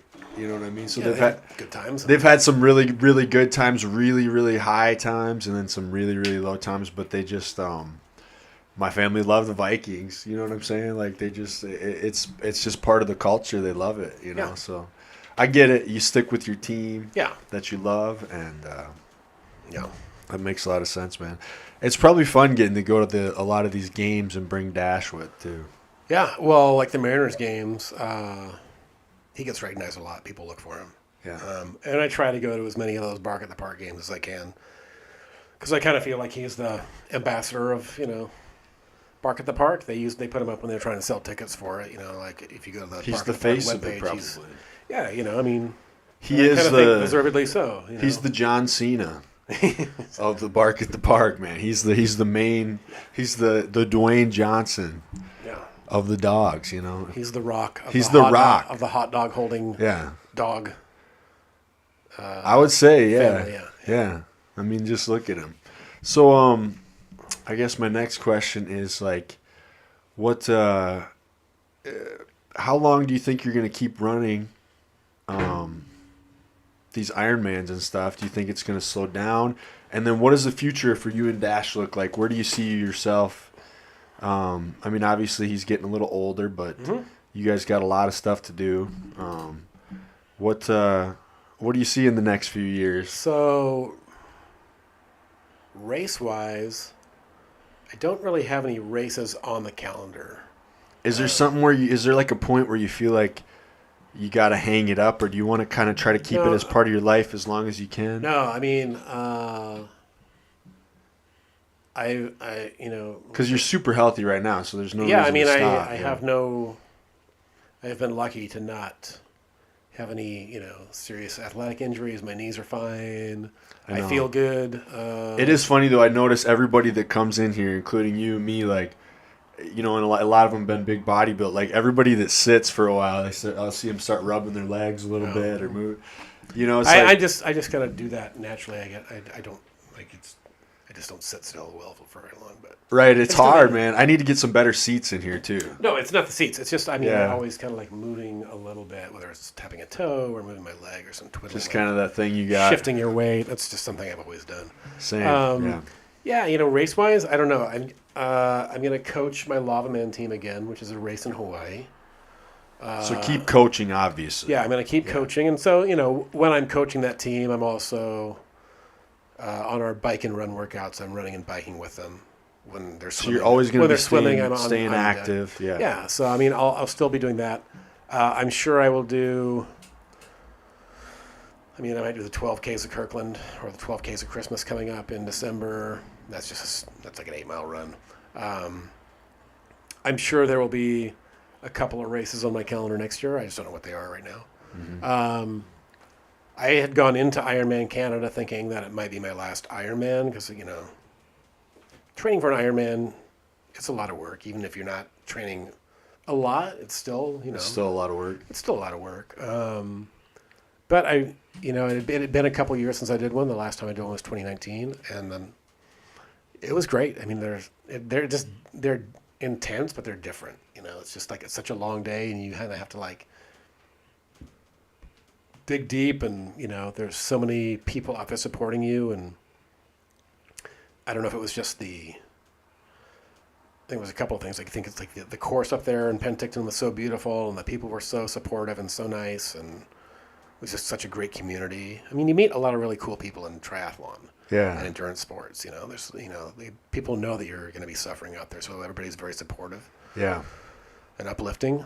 So I don't know. I mean, I may do another Ironman. I probably will. I mean, there's people that are much older than me that I know that are still doing them, so I kind of feel like I can't hang up my shoes yet. I mean, that's kind of my plan, but not necessarily. Right. But I'll still do shorter races. I like half Ironman races because the training is much shorter, and you can, yeah. Yeah, it's just a little bit. It's just less intense or less.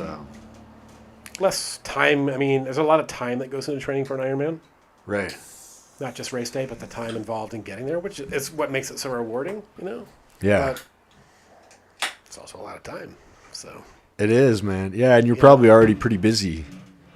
not as busy as some people think, but Right. I mean, yeah, you could always be busier, but it's just what you want. What do you want to do with your time? Do you want to spend it all? Like, I could have trained. If I would have really trained a lot this summer, I could have probably done 13 hours up in Penticton. Yeah. I did a lot of high intensity interval training, and I trained a fair amount of swimming and biking and running. I got in that really late, and I still did 14 hours in like 10 minutes. So Right. I'm happy with that, and I still had my summer and my social life, and got to spend a lot of time with my dog. And So it's a pretty. You seem like you have a pretty fulfilled life at this point. With well, I mean, really, with all the just the community that you built through all these different things that you do, I think that's like a big thing. I'm involved in a lot of Yeah. I mean, isn't that cool kind of what groups and life projects. is? I think so. Yeah. I mean, it's like Yeah. I mean, for what me, do you want that to be remembered for? I mean, it just depends. I mean, I'm sure some people think that what I do is great, and some people consider it a huge waste of time. But it's I don't know. I mean, different strokes for different folks, man. right. Nah, see, to me, I think it's pretty inspiring. It's yeah, like anytime you're doing something positive, you're helping give back to other people through the charities that you help, but also just through the coaching and the community building. So, like, to me, I think that's a pretty inspiring message for a lot of people, you know what I mean? Yeah. So I'd say what you're doing with Dash and everything is pretty positive. Well, try this. Yeah, everything that Dash does is supposed to be positive. So. Right. Yeah, I like that, man. It's a good message. I think he's snoring. Is he getting tired? Well, let That's me know fine, yeah. how much longer do you need to? We have nowhere to be, so this is So fine. you're good. What do you Okay. want? This is the story of Dash and I guess me. So. No, I love it, man. I really had no idea that. Well, sometimes you don't get to have like in-depth conversations like this when you're working at a bar, because you have but you do. But you have to like, go pour somebody else's beer or answer the phone. Or, Right. And so, yeah, people that don't know, Andy has jumped behind the bar a few times to help out too. Like, we've had some. The bar that I work at gets pretty crazy sometimes. What was it? What was that? Really It was like everybody was gone. I can't remember what was going on, but everybody was gone for some reason. It was a dog-friendly event, though. It was something that we had promoted. And I was there alone, and it got insane. It was just because I was in the night before, I think. I don't remember why. I had come in the night before, and I don't remember why. I think it was just coming in, and Jason was like, "Oh, just so you know, Jason, who's the taproom manager, Jason, was like, oh, just so you know, it's just gonna be Nick tomorrow." And I was like, "Oh, well, maybe I'll get down here early to help set up." And right, because I remember we knew it was going to be probably more busy than normal, but there was nobody else that could work or something. Yeah. And well, somebody was sick, and yeah, that happens once in a while. But yeah, you helped me out there, and that was pretty good moment. I'm a good glass washer, and I'm very good at pouring beer. So. Yeah, we have a lot of people. That's another thing about the beer drinking community. They do come together when there's and we also had several cougs that showed up for that event. It was a dog event. Was it Dash? It wasn't Dash's birthday party. It might have been. I can't remember. I think it might have been. Yeah. Yeah, I think it was, and it turned out so it was Dash's birthday party, and it was also like the first sunny day in January. So that's what everybody came to the dog park. Yep, I think it was we had no idea that it was going to be that nice. Yeah, and so so they scheduled one person, me, and you hadn't even been able to get set up the tables outside yet because it was just started blasting. Because it was so nice that everybody that was at the dog park came over as soon as you opened the door, and then I showed up like a half hour beforehand, and I was like, "Oh crap! I was like, Nick, what do you?" I'm like, "I guess I'll set the tables up." He's like, "Yeah, man, go ahead." Yeah, that'd be great. I thought we did pretty good that day. We handled it pretty good. It was Dash's birthday party because we had the birthday cake and the Dick's Deluxe birthday cake and. Oh, that's right, man! Dick's Burger. That's another good food truck. It is, but I mean, I think Dick's is. It's better experience at the it's better at the drive if you go to the restaurant because there you can get fries. Right, 100% agree. But food truck, you can't get fries. You can get chips because they don't have a fryer on the food truck. So. Yeah, that's not as. You can get milkshakes and burgers. I feel like if you're gonna have a Dick's Burger, though, you need the fries. Yeah, and we love the Dick's people. I mean, they've been around since the 50s, and that, is another cool little partnership that we've created through Dash. Like when they announced that they were opening at the Crossroads location, which is just down the street here from where we're at right now, like a mile and a half. We went up there. I was like, well, we'll go up there and get a picture of Dash with a cheeseburger in his mouth from the food truck. Yeah. And that picture got several thousand likes, and the Dix. So then he got on the Dix the Spady family radar, and we were invited to come to the grand opening of that like 10 months later, and yeah, it's cool. So that is cool. Yeah, he's just he gets all these opportunities just because he's because he's Dash. I mean, he's.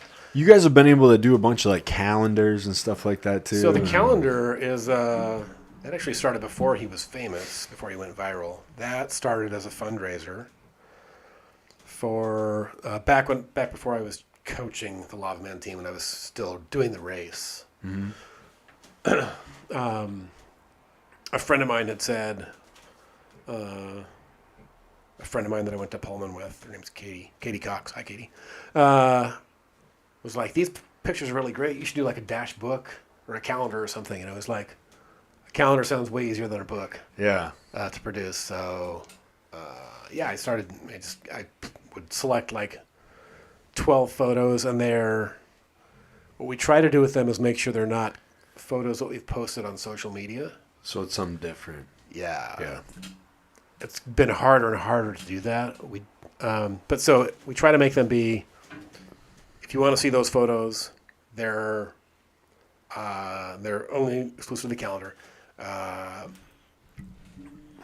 You order the calendars in advance, and then we get them printed. So it's like we don't have extra ones. Like, well, I do order usually like a couple dozen extras because then people are always like, can I get some extras, or we sell them at post stock or something like that. Mm-hmm. But yeah, we started this fundraiser for Leukemia and Lymphoma Society, and then I think the first year we sold like 120, the next year 180. I think the year that he blew up, we sold like 350.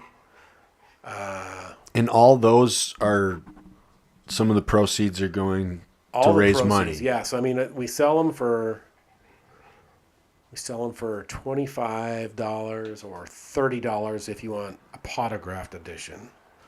Potographed, yeah. Potograph is each one is unique because I take his paw and I paint it, and then I put it on the calendar front. Yeah. Each one's a little bit different. So it's a legit paw print. It's a legit potograph. Yeah. It's not like a stamp. the real deal. It's the real deal. No Each stamp. one is different.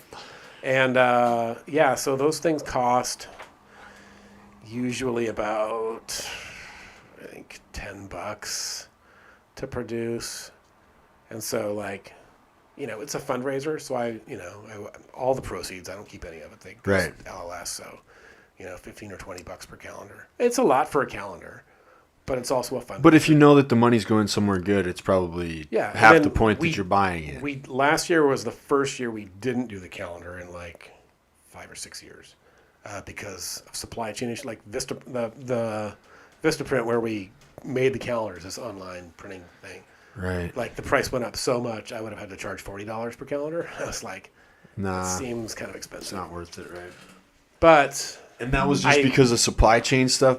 Well, I'm assuming it's supply chain and COVID related stuff. But their prices went up so much, and I was like, eh. So, but. Well, I mean, that's kind of everybody. I think the calendar is going to be back this year because everything's getting back to normal. I haven't even looked at prices yet, but we had a lot of people were like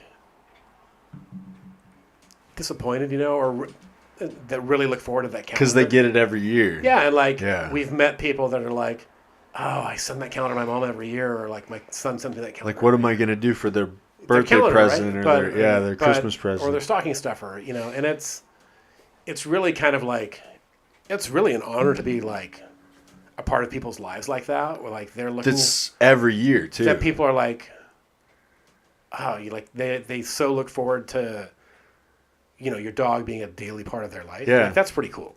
That is pretty cool. So yeah, I like so much so that like you take 1 year off from it and it's missed. Yeah. And he's got. Think of that. How many people's like calendar he is. Well, and then yeah, I mean, just that he brings that kind of joy to so many different people, you know. It is really cool. Pretty cool. And that people know that like their dog loving friends will want that calendar, and they do, and then they, they're disappointed when you don't do it that year. So, so we'll be back. I'll get the website. But this year you're gonna have it back.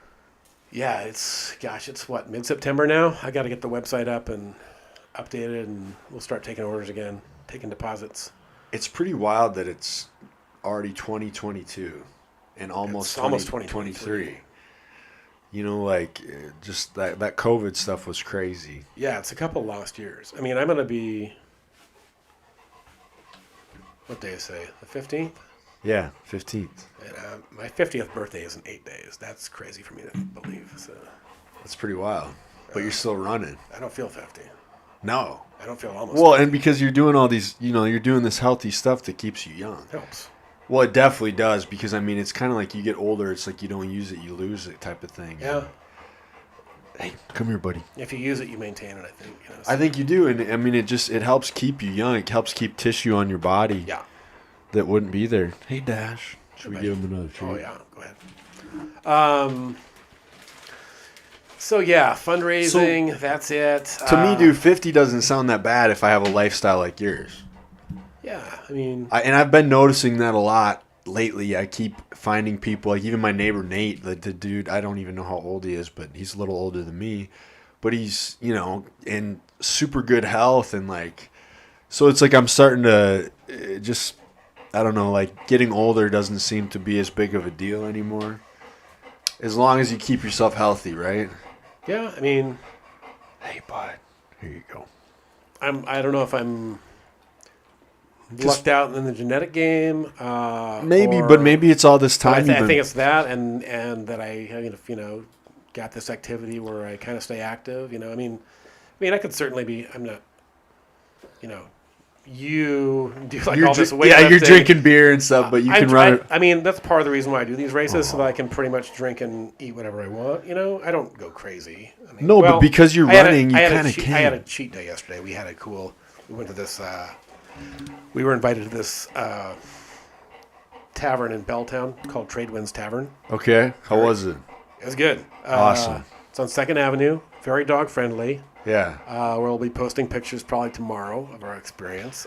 But really good bar food, like upscale bar food. Very friendly staff. It's hard to beat good bar food.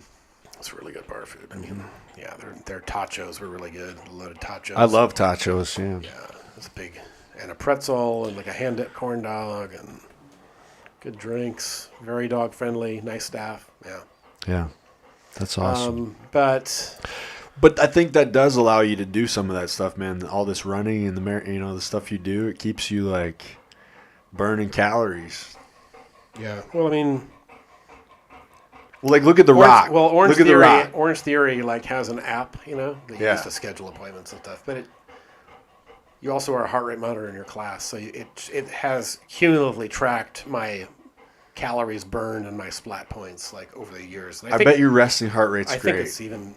I don't know. It's pretty healthy. I bet it's pretty good, man. That's what I'm saying. It's like 50 doesn't even look that bad. It's like, but it doesn't even track my calories that I've for outside of Orange Theory. But yeah, oh boy, I've burned off a lot of calories over the years. So, but active lifestyle means you can take. It means you can take more in. So like even a semi-active lifestyle. So just get out there, people. Do something. I think that's right. That is a good message. It's not always about like not everybody has to go you don't have to be an endurance athlete. You don't have to go like put in the time I do in the gym, like with the weightlifting and stuff. Just get up more. Yeah. Just move around more. That's the healthiest thing you can do. Take your dog for a walk, and then afterwards go run a couple miles. Just get your heart rate up for a few minutes. Yeah, I think that's a good message for people. Let's see. So we'll be doing calendars this year. Yep. I'll do a couple of. I'll do some runs. I don't have anything on the radar, so I don't know what runs. But you just did a big one, so it's kind of. Is it probably normal to just kind of? Yeah, I mean, I'm sure something will pop up. Like I'll probably do there are a couple of bucket list items that I want to do. Sporting events, like some half marathons or marathons. Maybe I'll do a marathon. Like I said, I've never done a full marathon. outside of a triathlon. So, Like a new challenge, maybe. yeah, Something different. Like you turn 55, you do like something crazy. yeah. Maybe. Jump out of an airplane. Well, I did do something pretty crazy. I think this also spurred, like, this was before the hot dog moment with Yep. Dash Yep. in 2018, but it was a crazy thing that I think may have, like, kickstarted the universe into high gear. Yeah. A buddy of mine, one of my triathlete friends, Matthew Allen, he had gone to, like, a Humane Society fundraiser and bid on this rappelling down the side of a skyscraper Yeah. in Seattle, and he won. And his girlfriend, now wife, but girlfriend at the time, wouldn't do it with him. Yeah. And so he was like, "Hey, do you want to rappel down the side of a skyscraper with me?" And I was like, "Not really. I don't like heights." Yeah. But I did. I rappelled down a 40-story building, and it really got me outside of my comfort zone. Dude, that's insane. A and, 40-story building? Yeah, that's ridiculous. So you're at the top of it, and you got this rope tied around you, and you just go jump the edge. over the edge? You've got, I think it's 2 ropes, actually. And, That's like some Tom Cruise shit. It's all industrial grade stuff, and it's got multiple carabiners and stuff, but man, that had to be once a you go rush. down, like I got down like about, it was a total rush. Yeah. Once I got down like 12 feet, I was like, pull me back up, not ready to go. And they brought me back up, and then I went down again, and I think I got down probably like 30 inches. My God. And I told them to pull me back up, and they're like, "You're too far down, man. We can't actually do it." But it was, yeah, that was an experience. Kind of facing your fears like right in the face. That's insane. Yeah. But I think that kind of kickstarted like, that I think that really opened up like that world championship triathlon opportunity for me. Like looking back at it, I'm like, how did that happen? And I was like, oh, maybe it was that thing. Just the idea of doing something different, getting out of your comfort zone. Yeah, I mean, it is, man. My it's experience is that if you want cool stuff to happen to you, you have to get out of your comfort zone. Yes, and you kind of have to make it happen too, right? Yeah, I mean, opportunities will come, but yeah, do you answer them or not? You have to take the step, or you have to be like, this is what I enjoy about being a coach, is that you get to kind of, like you said at the very beginning, like the growth occurs when you get outside of your comfort zone. 100%. And that's like my mentor and my favorite professor from college, who we called Coach. That was his mantra. Like, the growth occurs when you step outside your comfort zone. Mm-hmm. I'm a huge believer in that. And so, like, as someone who coaches like newer athletes, I'm just like, you're gonna have to get uncomfortable, but it'll be worth it. It's even like in the pursuit of like bodybuilding, like what I'm doing.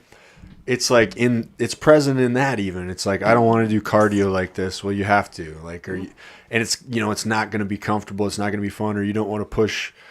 I don't know. Yeah. I think that's like in every pursuit that you do, you have to get outside of your comfort zone and be willing to be like new at something and suck at it. Yeah. But that's a scary part because we don't want to suck at something. I was the worst swimmer. Yeah. Well, that's what I mean. But you still went out and had to do it. Yeah. But the thing is, I think a lot of people get scared of that first step of like being judged by other people. Yeah, I get that. You know what I mean? So it's like they're scared, or even they'll be scared of just going to the gym because it's like, I don't want to, I don't know what I'm doing. But you have to take that first step to like be able to learn. Getting outside of your comfort zone. Yeah, it's huge. It's not only where the growth is; it's usually where the fun is. Like, right. I mean, even when it's like, I love Halloween. Halloween's my favorite holiday. I love like going crazy costumes. Love it. What are you gonna do this year? You and Dash dress up together? Well, we have for the past several years. Dash has a really good lion mane.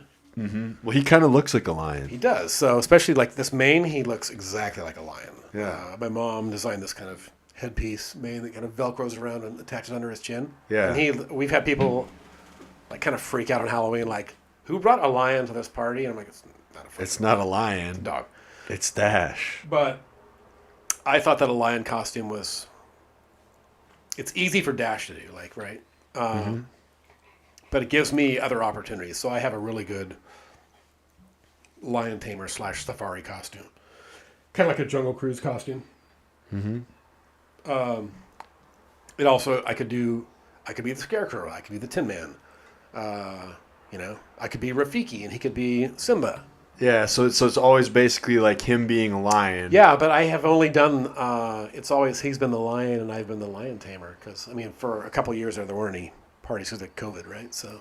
But now you're trying to start thinking outside the box a little bit. It's probably going to be Scarecrow this year. I've always wanted to make like a really cool Tin Man costume, but I think to make it like a really cool Tin Man costume, I think you need months to do it. I feel like it might be really uncomfortable too. Well, but I think if you, I've looked online at kind of like DIY costumes, for the Tin Man, they're like authentic and stuff. Yeah, but if you're going to be uncomfortable it's only for an evening, right? You can get out of your comfort I guess zone I'm thinking. I'm thinking of like some kind of like giant metal thing.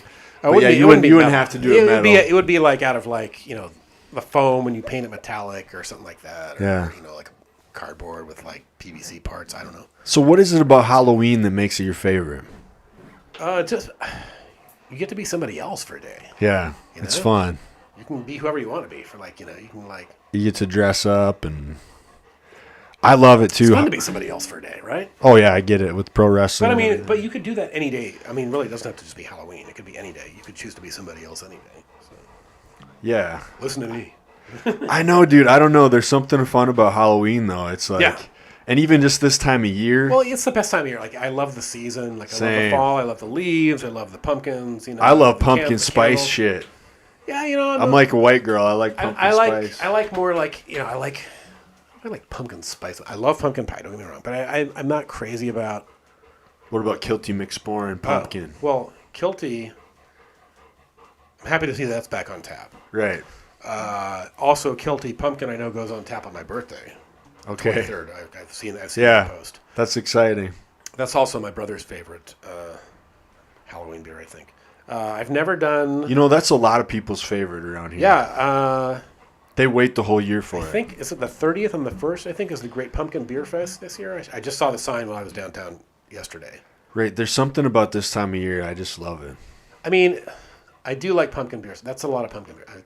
But a little bit of pumpkin beer goes a long way. But I think a pumpkin beer festival is a great way to go.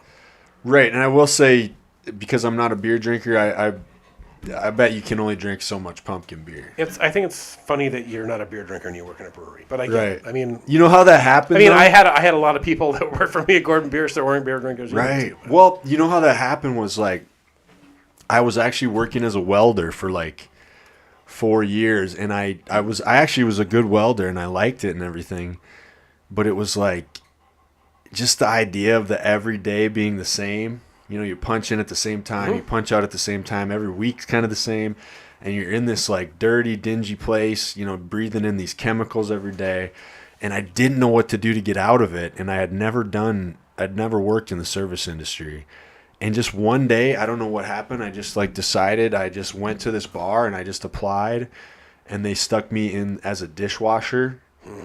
And then you dishwash. Where was that at? This is T-Box Sports Bar and Grill back home in Iowa. Okay. Great sports bar. So they had like tons of TVs, so like all the games on. They had really great bar food. Just their menu was like awesome. So I worked as a dishwasher, got into the kitchen, knew that I did not want to get stuck in the kitchen because you know how working in a kitchen is. Where did you work in the kitchen? Like what? So it was like you're a line cook, so you're just on this line. Which part of the line? So like fryer. So I was a lot of time I was like in the middle getting stuff ready. So getting plates ready. The fry cook was like cooking the burgers and stuff. I would give him what he needed, but he was kind of the guy at the lead of it. You're like a floater. You're like a floater basically. You're behind him, like you're keeping the tickets all straight and everything. And I wasn't too bad at it, but I knew I didn't want to get good at it, so I never really got good at it because I wanted to get out front where I could make money. So I'm not saying I sandbagged, but I definitely didn't. Dude, I'm too big for a kitchen. I'm just like tall. I was hitting my head all the time. But I've spent most of my career in restaurants and hospitality. Yeah. All those positions are important. The kitchen guys were like my best friends, honestly. the people that work in kitchens and the dishwasher are some of the hardest work. Like the dishwasher is not just. I think they are the hardest working. Is not the just washing dishes. They're in their spare time. They're like, I mean, they have to take out the trash. They're doing it all. They're helping the prep cooks when they have a moment. They're putting stuff away. Dishwashers are super important, and I am a really good dishwasher. Like I take pride in it. Like I used to work. Well, it's not actually easy. No, people think, it's like really hard. It's. I mean, yeah, the last place that I worked at in the hospital, like at when I was in distribution, we had a a big kitchen in our facility, like next to our warehouse, and we'd have events. And afterwards, I was always be like, "Let me do the dishes. We'll be out of here fast." Right. So you take pride in being a good dishwasher. Well, and you do get good at it because you have to, and there's like a certain way. But I would say that starting that way, going from dishwasher to working in the kitchen and then to working as a server out front and a bartender, I think that's really important because there's certain people that start as servers and bartenders and they have no respect for the people in the kitchen, and there's kind of this butting of heads. And like to me, I always felt like I was always closer with the kitchen guys, and I kind of always had their back because I knew how hard it was to work in the kitchen. Yeah. Because they have all this pressure, dude. You have like 200 some people there, and you have like 2 or 3 cooks, and they're cooking for that whole place. Yeah. And then they're getting no respect from and you know how it is when you take an order and it's like, oh, actually, can I get that with no?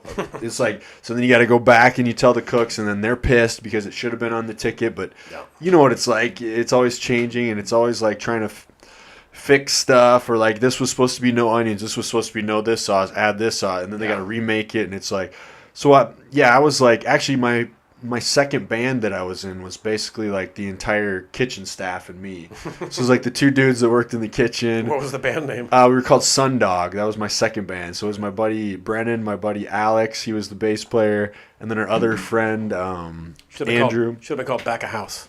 Back House. Well, we were trying to be all serious, dude. So we're called Sundog, and we're like badass musicians. Sundog. Yeah, it was pretty fun. We played like all acoustic rock.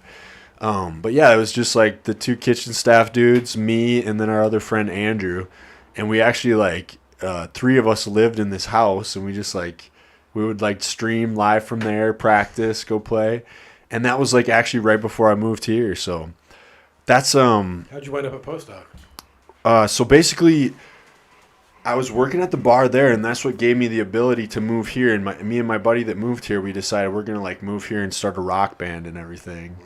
And so he ended up moving to Spokane, I believe. I stayed here and did start a rock band, which was Loudhead, with my buddies Shane and James. And we did Loudhead for a while. And what do you play? Me, I played rhythm guitar and sang. Okay. So, yeah, and the Loudhead albums are out there if you want to check them out. But yeah, that was pretty fun. We had some difference of opinion, kind of broke up. We were supposed to play at Hard Rock Cafe. We had this big gig at Hard Rock Cafe. 2 weeks later, COVID. So we'd sold all these tickets. We're like, oh my God, we get to play at Hard Rock Cafe, which for us was kind of a big deal because, it's Hard Rock Cafe. And it would have been a fun gig. And COVID happened. We kind of broke up during that. I was the first job I got when I moved here was at this place called Dub Pub. Do you remember Dub Pub at all? It was like a dive bar in Juanita? Kirkland. Yeah, sort of Juanita area. I know the guys that... it was by the Jack in the Box there on the hill, kind of. On the hill. Oh, yeah. Okay, by the Firestone. Yeah, you know. Totally, I know it, yeah. I never went to the Dub Pub because it's kind of a husky bar, so... It was a total husky bar, dude. Yeah. But that place was cool because they had 100 TVs. Yeah. They had the thing I loved that I miss is they would show all the UFC pay-per-views. So not only was I making all this tip money because we were slam packed because of the UFC pay-per-view, I got to watch all the UFC pay-per-views for free. Yeah. So those nights were my favorite, and I still kind of miss that because I don't even follow it anymore, but I miss watching all those pay-per-views. And then something happened there. I don't know what happened. They went out of business. And then I was lucky enough to get a job with Thirsty Hop with Nicole and Rachel. Mm-hmm. And they took a chance on me because they didn't really, it was weird. When you grow up in your hometown, getting a job is everyone knows your family. They know you. They've grown up with you. The community knows you. when you come here to a new place, like it is a little bit of a challenge at first because people don't know if you're like a shitty person. You know, they don't know who you are, so you have to kind of reestablish and rebuild that credibility. And so luckily I was able to do that with Dub Pub, and then Nicole and Rachel were able to give me a job at Thirsty Hop, which was like a great opportunity for me as well. And honestly, they're the reason that I even know anything about craft beer. They taught me that, you know, with Steve and them, which transitioned into then during COVID, they ended up having to lay us all off. Yeah. You know, because COVID was crazy. Everybody got laid off. And, you know, then I was on that unemployment for a while. And, you know, that was okay to take a little bit of a break.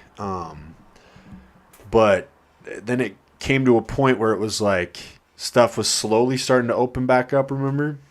And Steve, who I live with here, he was the one that he goes to Postdoc like once a week every Friday. And that's like his hangout on Fridays. And he knew that they were kind of slowly opening back up and looking for people. And he knew that I didn't have a gig. So he's like, you should go work at Postdoc. And I did. And you know what, man? That was like 2 years ago now. Oh.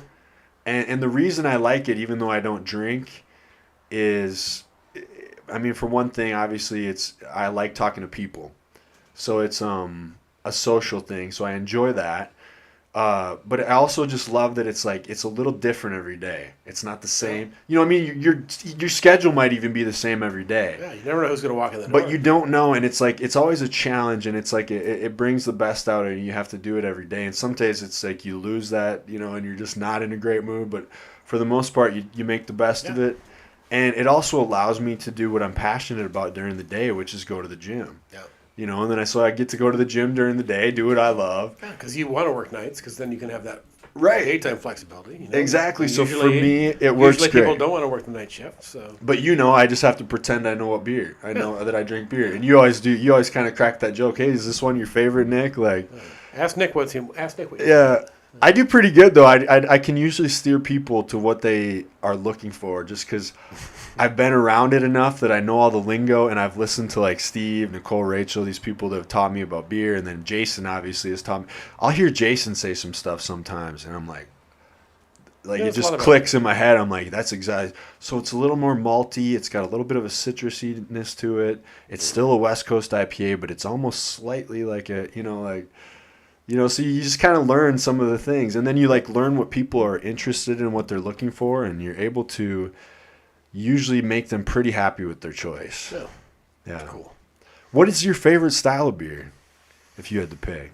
I mean, if I see it on the menu, I'm going to steer toward the pale ale section. Yeah. I like pale ales. So definitely pre-rec, like you said, is your favorite. Pre-rec's on the menu. I'm definitely getting that as one of my beers. Mm-hmm. But, I mean, there is just a whole bunch of other cool pale ales. And it doesn't have to be. I mean, pre-rec is like, I think it's an excellent example of what a pale ale is. Like it's yeah. Postdoc used to have these kind of classes for the tenured associates and the adjunct, you know. Yeah. Like 3 or 4 years ago, they would bring in like these Cicerones or. Well, so when Bobby was working there, he was a Cicerone, and then when he was a taproom manager before Jason. But then who's the guy that comes in, wears the kilt a lot, the regular? Yes. Rides a bike. I should know his name. Yeah, I can't remember his name. But he's there all the time. Nice guy. Yeah, very nice. And then there's another local guy, and both of them are like very knowledgeable, very renowned in like homebrew and like beer judging competitions. Like they're nationally known experts apparently. Yeah. So they came in and like would give like seminar on like a different style of beer every week, you know. Mm-hmm. And I went to a couple of those, and one of them was pale ales, and like they had a couple other pale ales, and they were like, this is what's unique about this, and this is what's unique about this, and then they're like, and this is like the gold standard, and it was the pre-rec pale ale, and I was like, yeah, right. And I had like pre-rec for like 3 years before that time. But and you are not alone. But you know, I mean, it just depends. I'll try all sorts of stuff. I mean, sometimes I like a stout beer. Sometimes, you know, if it's in the summertime, I'm going to go towards the lighter stuff. Right. You know, like a lager or a something like that. I do like sour beers also. So I think the sours are good. I like IPAs. I like hazies. I like all sorts of stuff. I do have things that I like, but that doesn't mean I'm not willing to try new styles and new stuff. So, because I think that's what part of the fun is. It's finding new things. What do you think it is about Tom's beer that people like so much? He's just really good at it. Well, I mean, I think what's good about Tom's beer is that he's, he got his. I mean, the whole reason that Postdoc exists is because of his whole story as like right studying PhD yeast strains. Yeah, yeast strains, and so he's like, if you don't know much about beer, then you might not know that yeast is one of the really important factors into it. It's like yes. Water, yeast, malt, and hops is what makes a good beer. Yeah, and there's dozens or hundreds of hop varieties, and it's probably billions of yeast strains if you find the right one. But it's it's kind of the magic of finding the right yeast. Well, first you start with the malt, right? So what kind of roast do you want on it? You can get a malt roasted all these different ways. What color? What flavor? Yep. How much sugar in it? And then the yeast and the malt. And that's what I think is so amazing about what brewers do. I think I have a lot of respect for people that are really good at brewing, like Tom and so it makes sense that Tom's a great brewer because he's a chemist. Yeah, I mean, it's science. I mean, brewing is 10% science and 90% cleaning is what I've heard. But I mean, but that 10% is like a really important part, right? Right. The magic of beer. Like, I have huge respect for the people that kind of create these flavors. using yeast strains and hop. Yeast strains that create byproducts and flavors. Yep. And hops that create additional flavors. So like what they do is really cool. It is pretty cool. I as like I'm not a drinker, but I appreciate the art side of it. What Tom does, it's like it really is an art form. Yeah. Well, I mean, it's like a weird art form. It's like probably closer to baking. Well, I mean, you're an artist, It's, right. I get it. You got to put in certain things. You try different things, and you put your own kind of stamp on it, your own style. I think it's even more, well, I mean, baking is very much a science. Yes. Like, there are definitely, like, if you put this much of this in, it will do this. And this much is beer more like cooking or baking?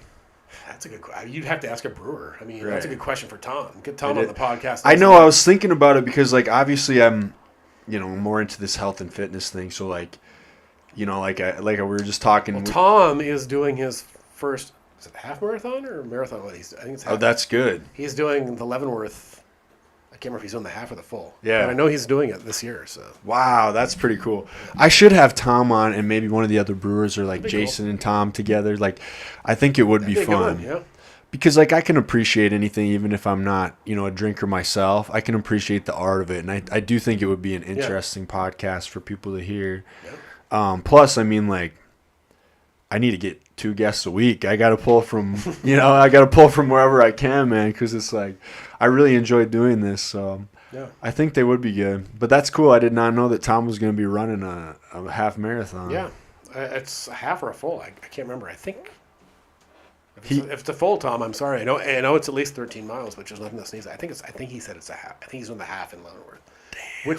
That's pretty awesome. Leavenworth, it's on my bucket list. Like I said, it's one of the things that I wanted because the finisher medal is really cool. But Leavenworth is a place I should go just to visit.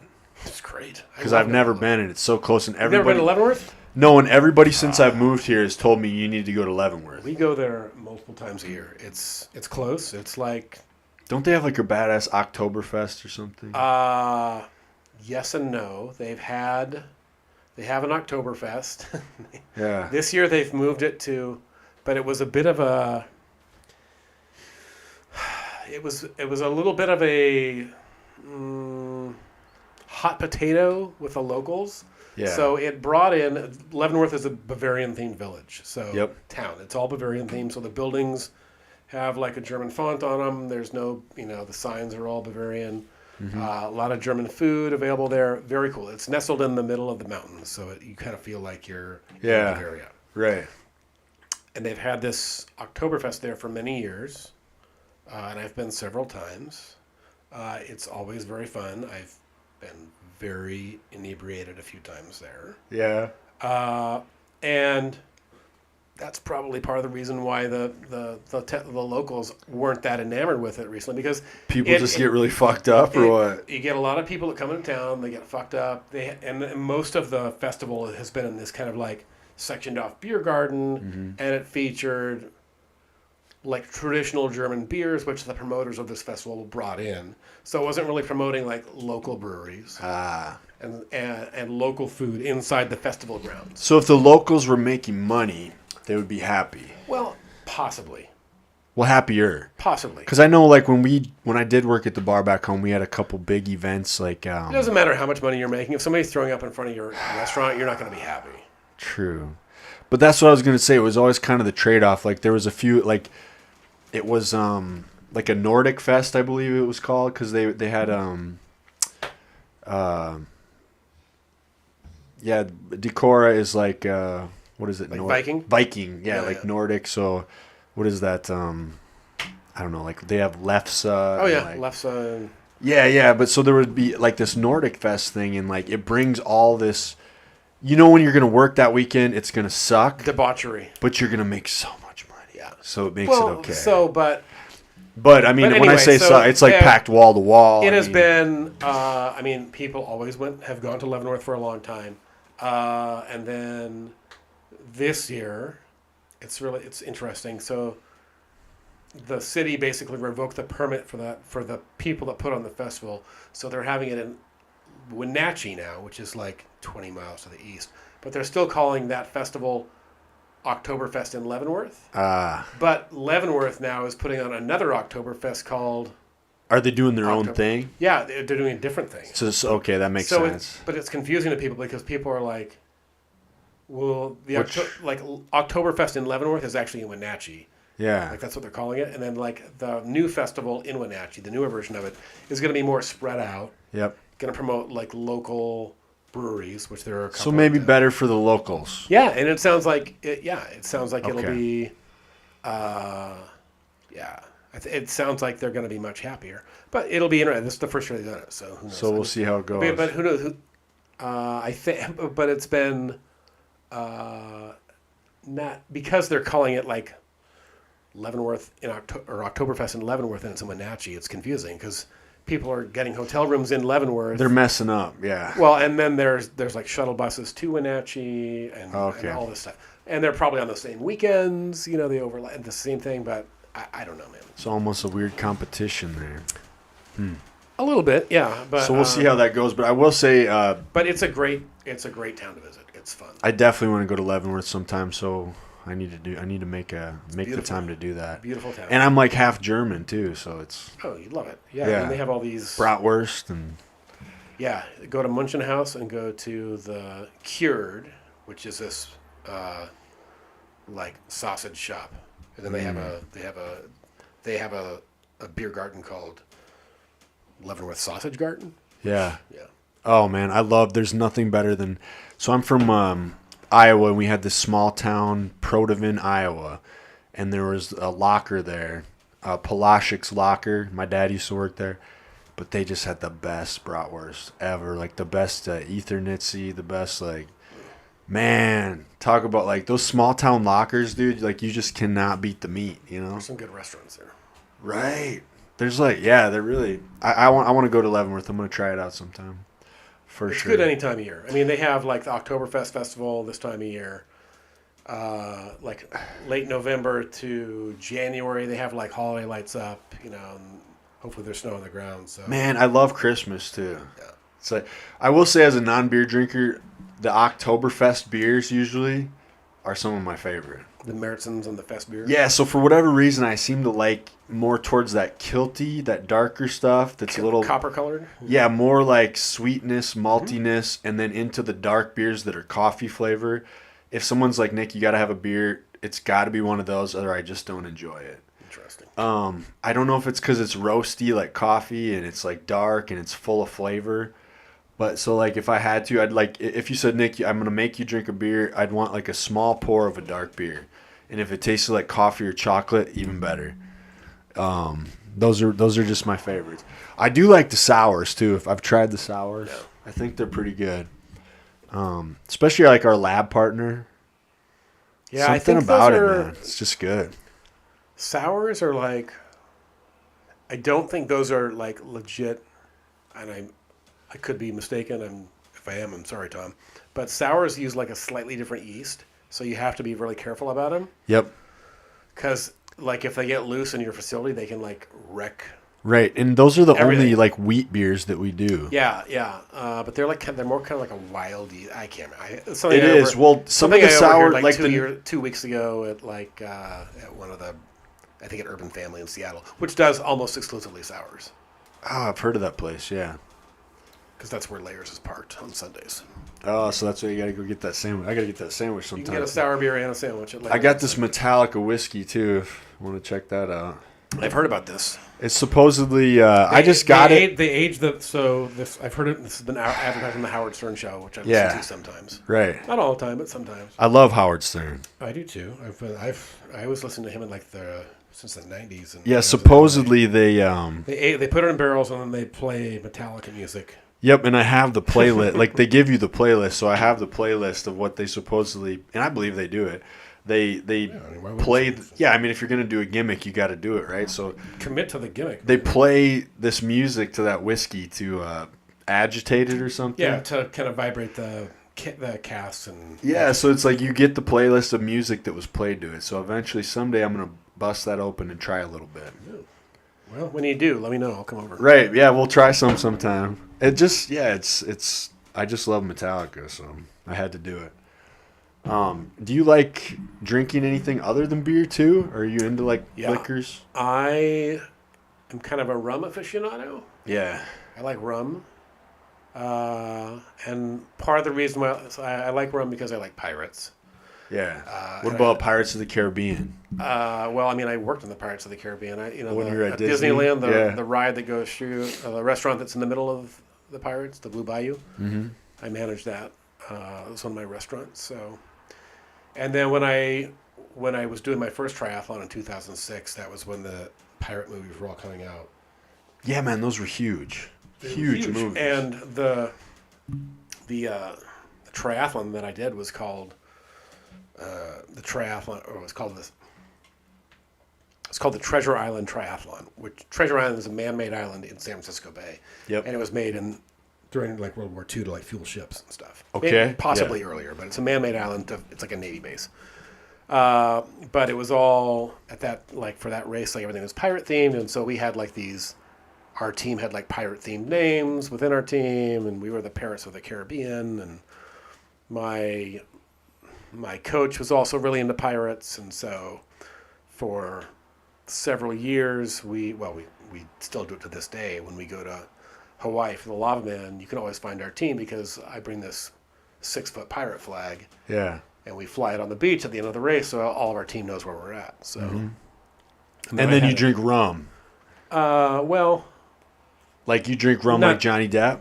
No, not like that. I mean, because that guy drinks some rum. I don't think anybody actually drinks liquor like that. If they do, they have a problem.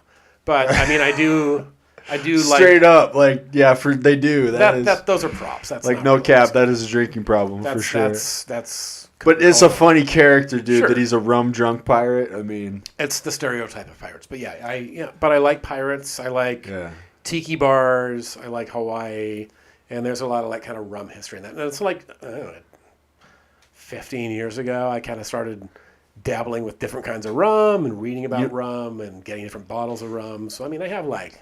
This is making me want to drink rum. I have like 30 different bottles of rum at home. That are, well, I mean, so like rum is. How do you drink rum? Ice, neat.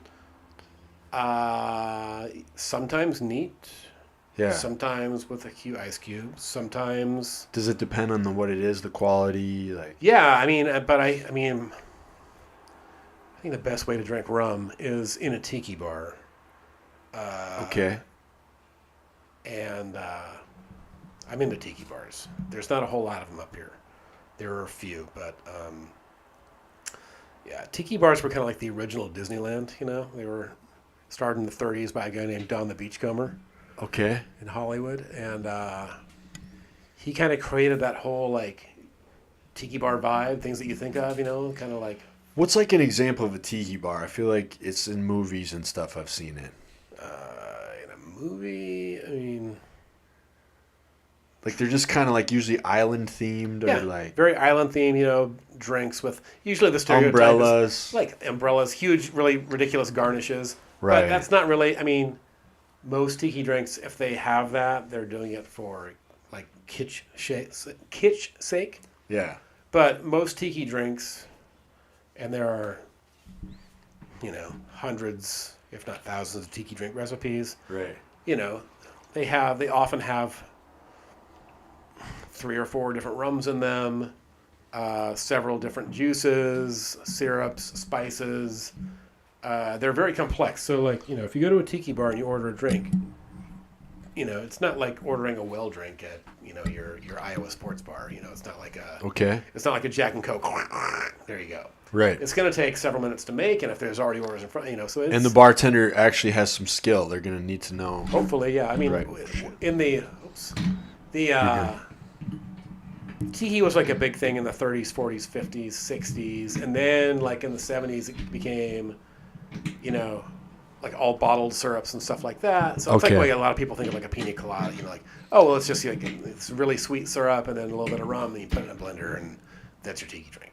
And it kind of suffered that reputation for several years. I mean, that's kind of what I think about it. Yeah, and it kind of suffered that reputation until this revival that started happening about 15, 20 years ago. And like people this guy named Beach Bum Berry kind of unearthed these like classic tiki recipes, and people started taking it seriously. And Beach Bum Larry, where do you find him? his name's Jeff Beach Bum Berry. Beach Bum Berry. Yeah. Okay. Yeah, he's got a website, and he's written a bunch of really cool tiki recipe books. And, Okay. But there's... So it's like a whole wave, kind of. It's like a movement. It is. And I mean, if you're going to do... I mean, like the most classic tiki drink is like a Mai Tai, right? And people, if you go to Hawaii and go order a Mai Tai, you're most likely getting a Hawaiian-style Mai Tai, which is not a real Mai Tai.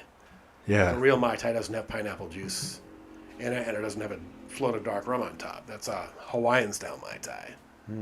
That was kind of created in the 50s and 60s to appeal to, like, tourists. Right. But a real Mai Tai has...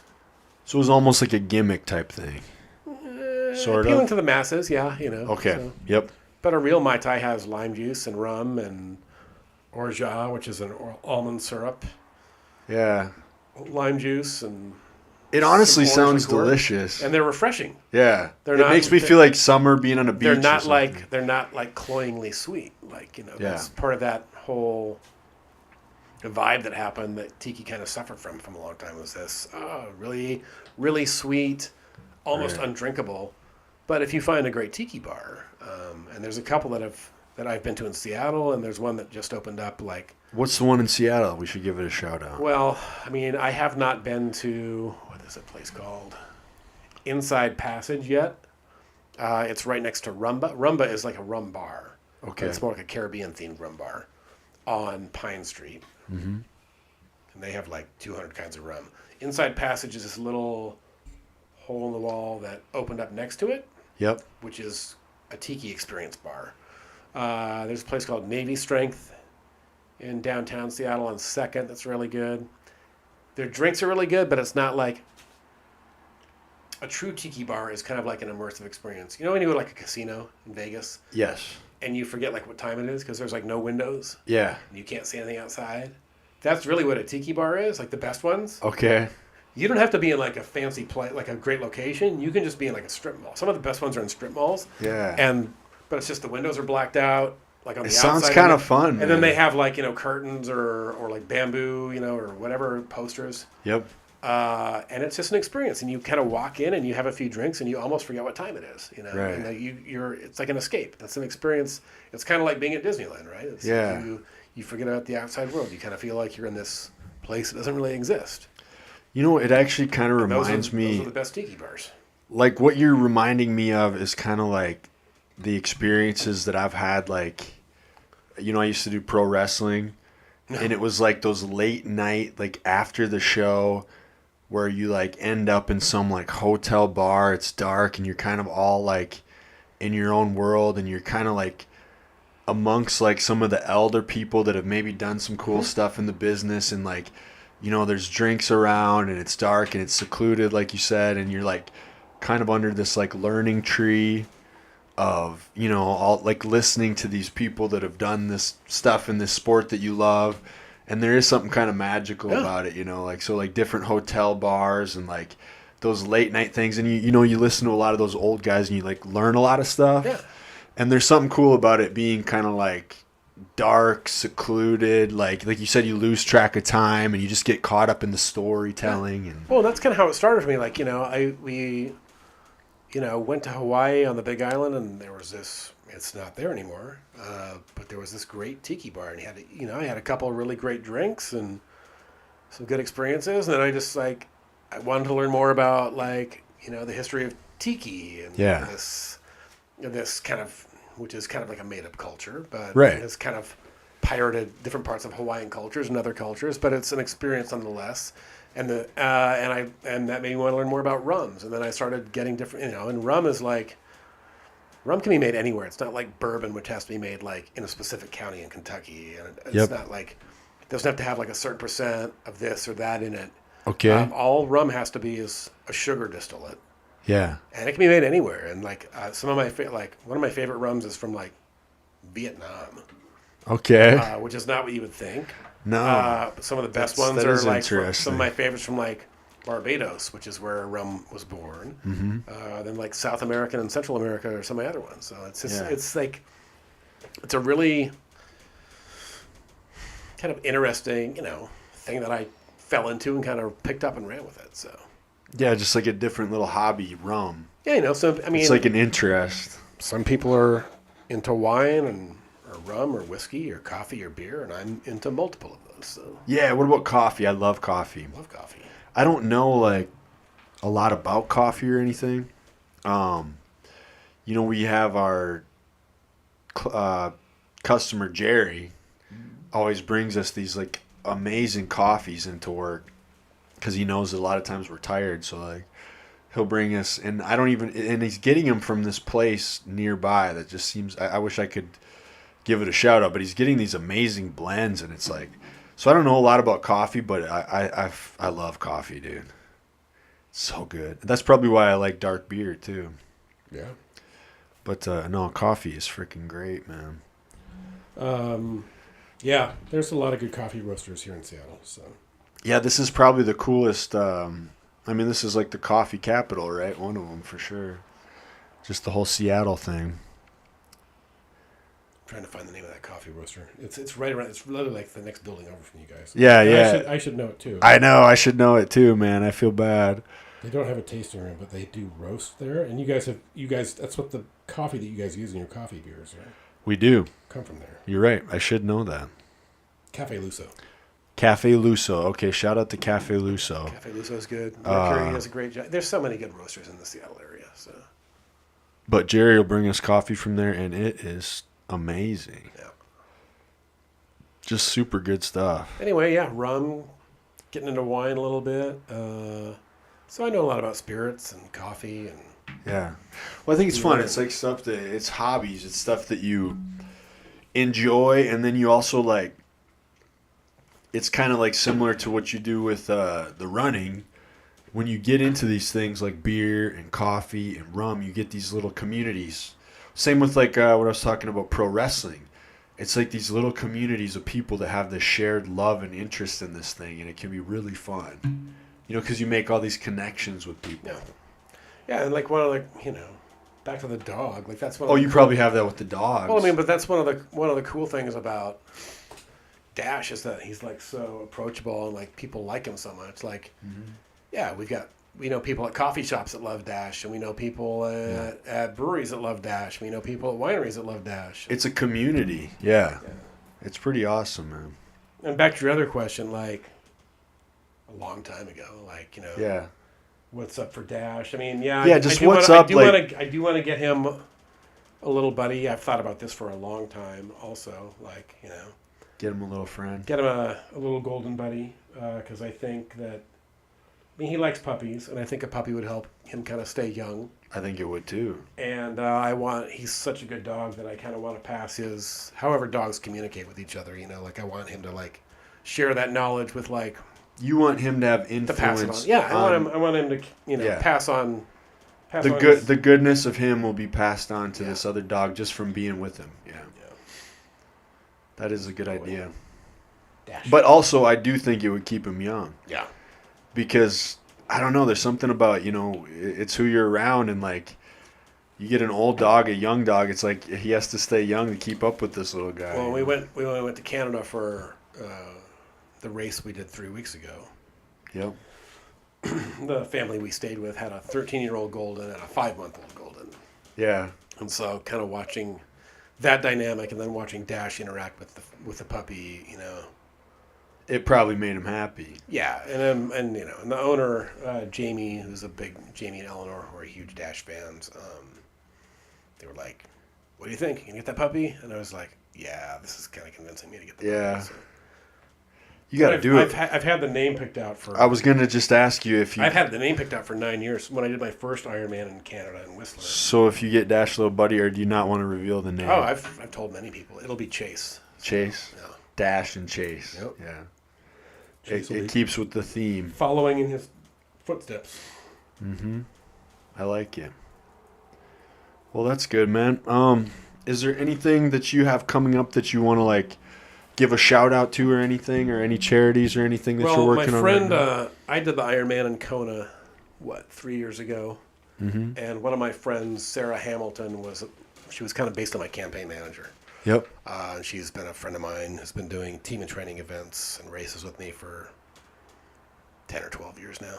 Yep. She got the same opportunity to race in Ironman Kona that I did, and she's doing it this year, so she's fundraising. She's already beat my original. I had the record for fundraising for this chapter in a season at $113,000. She's beat me. She's at like $128,000. She wants to get to $140,600, which would be $1,000 for every mile of the race. Okay. So how can people donate to that if they're listening? They can go to the link to her fundraising page will be up on my website, on Dash's Instagram link. Cool, and we can share it to them. Yeah. That'll be up later tonight, so yeah. Send that to me. I'll put it in with your post. Yeah. Cool. No, that's awesome, man.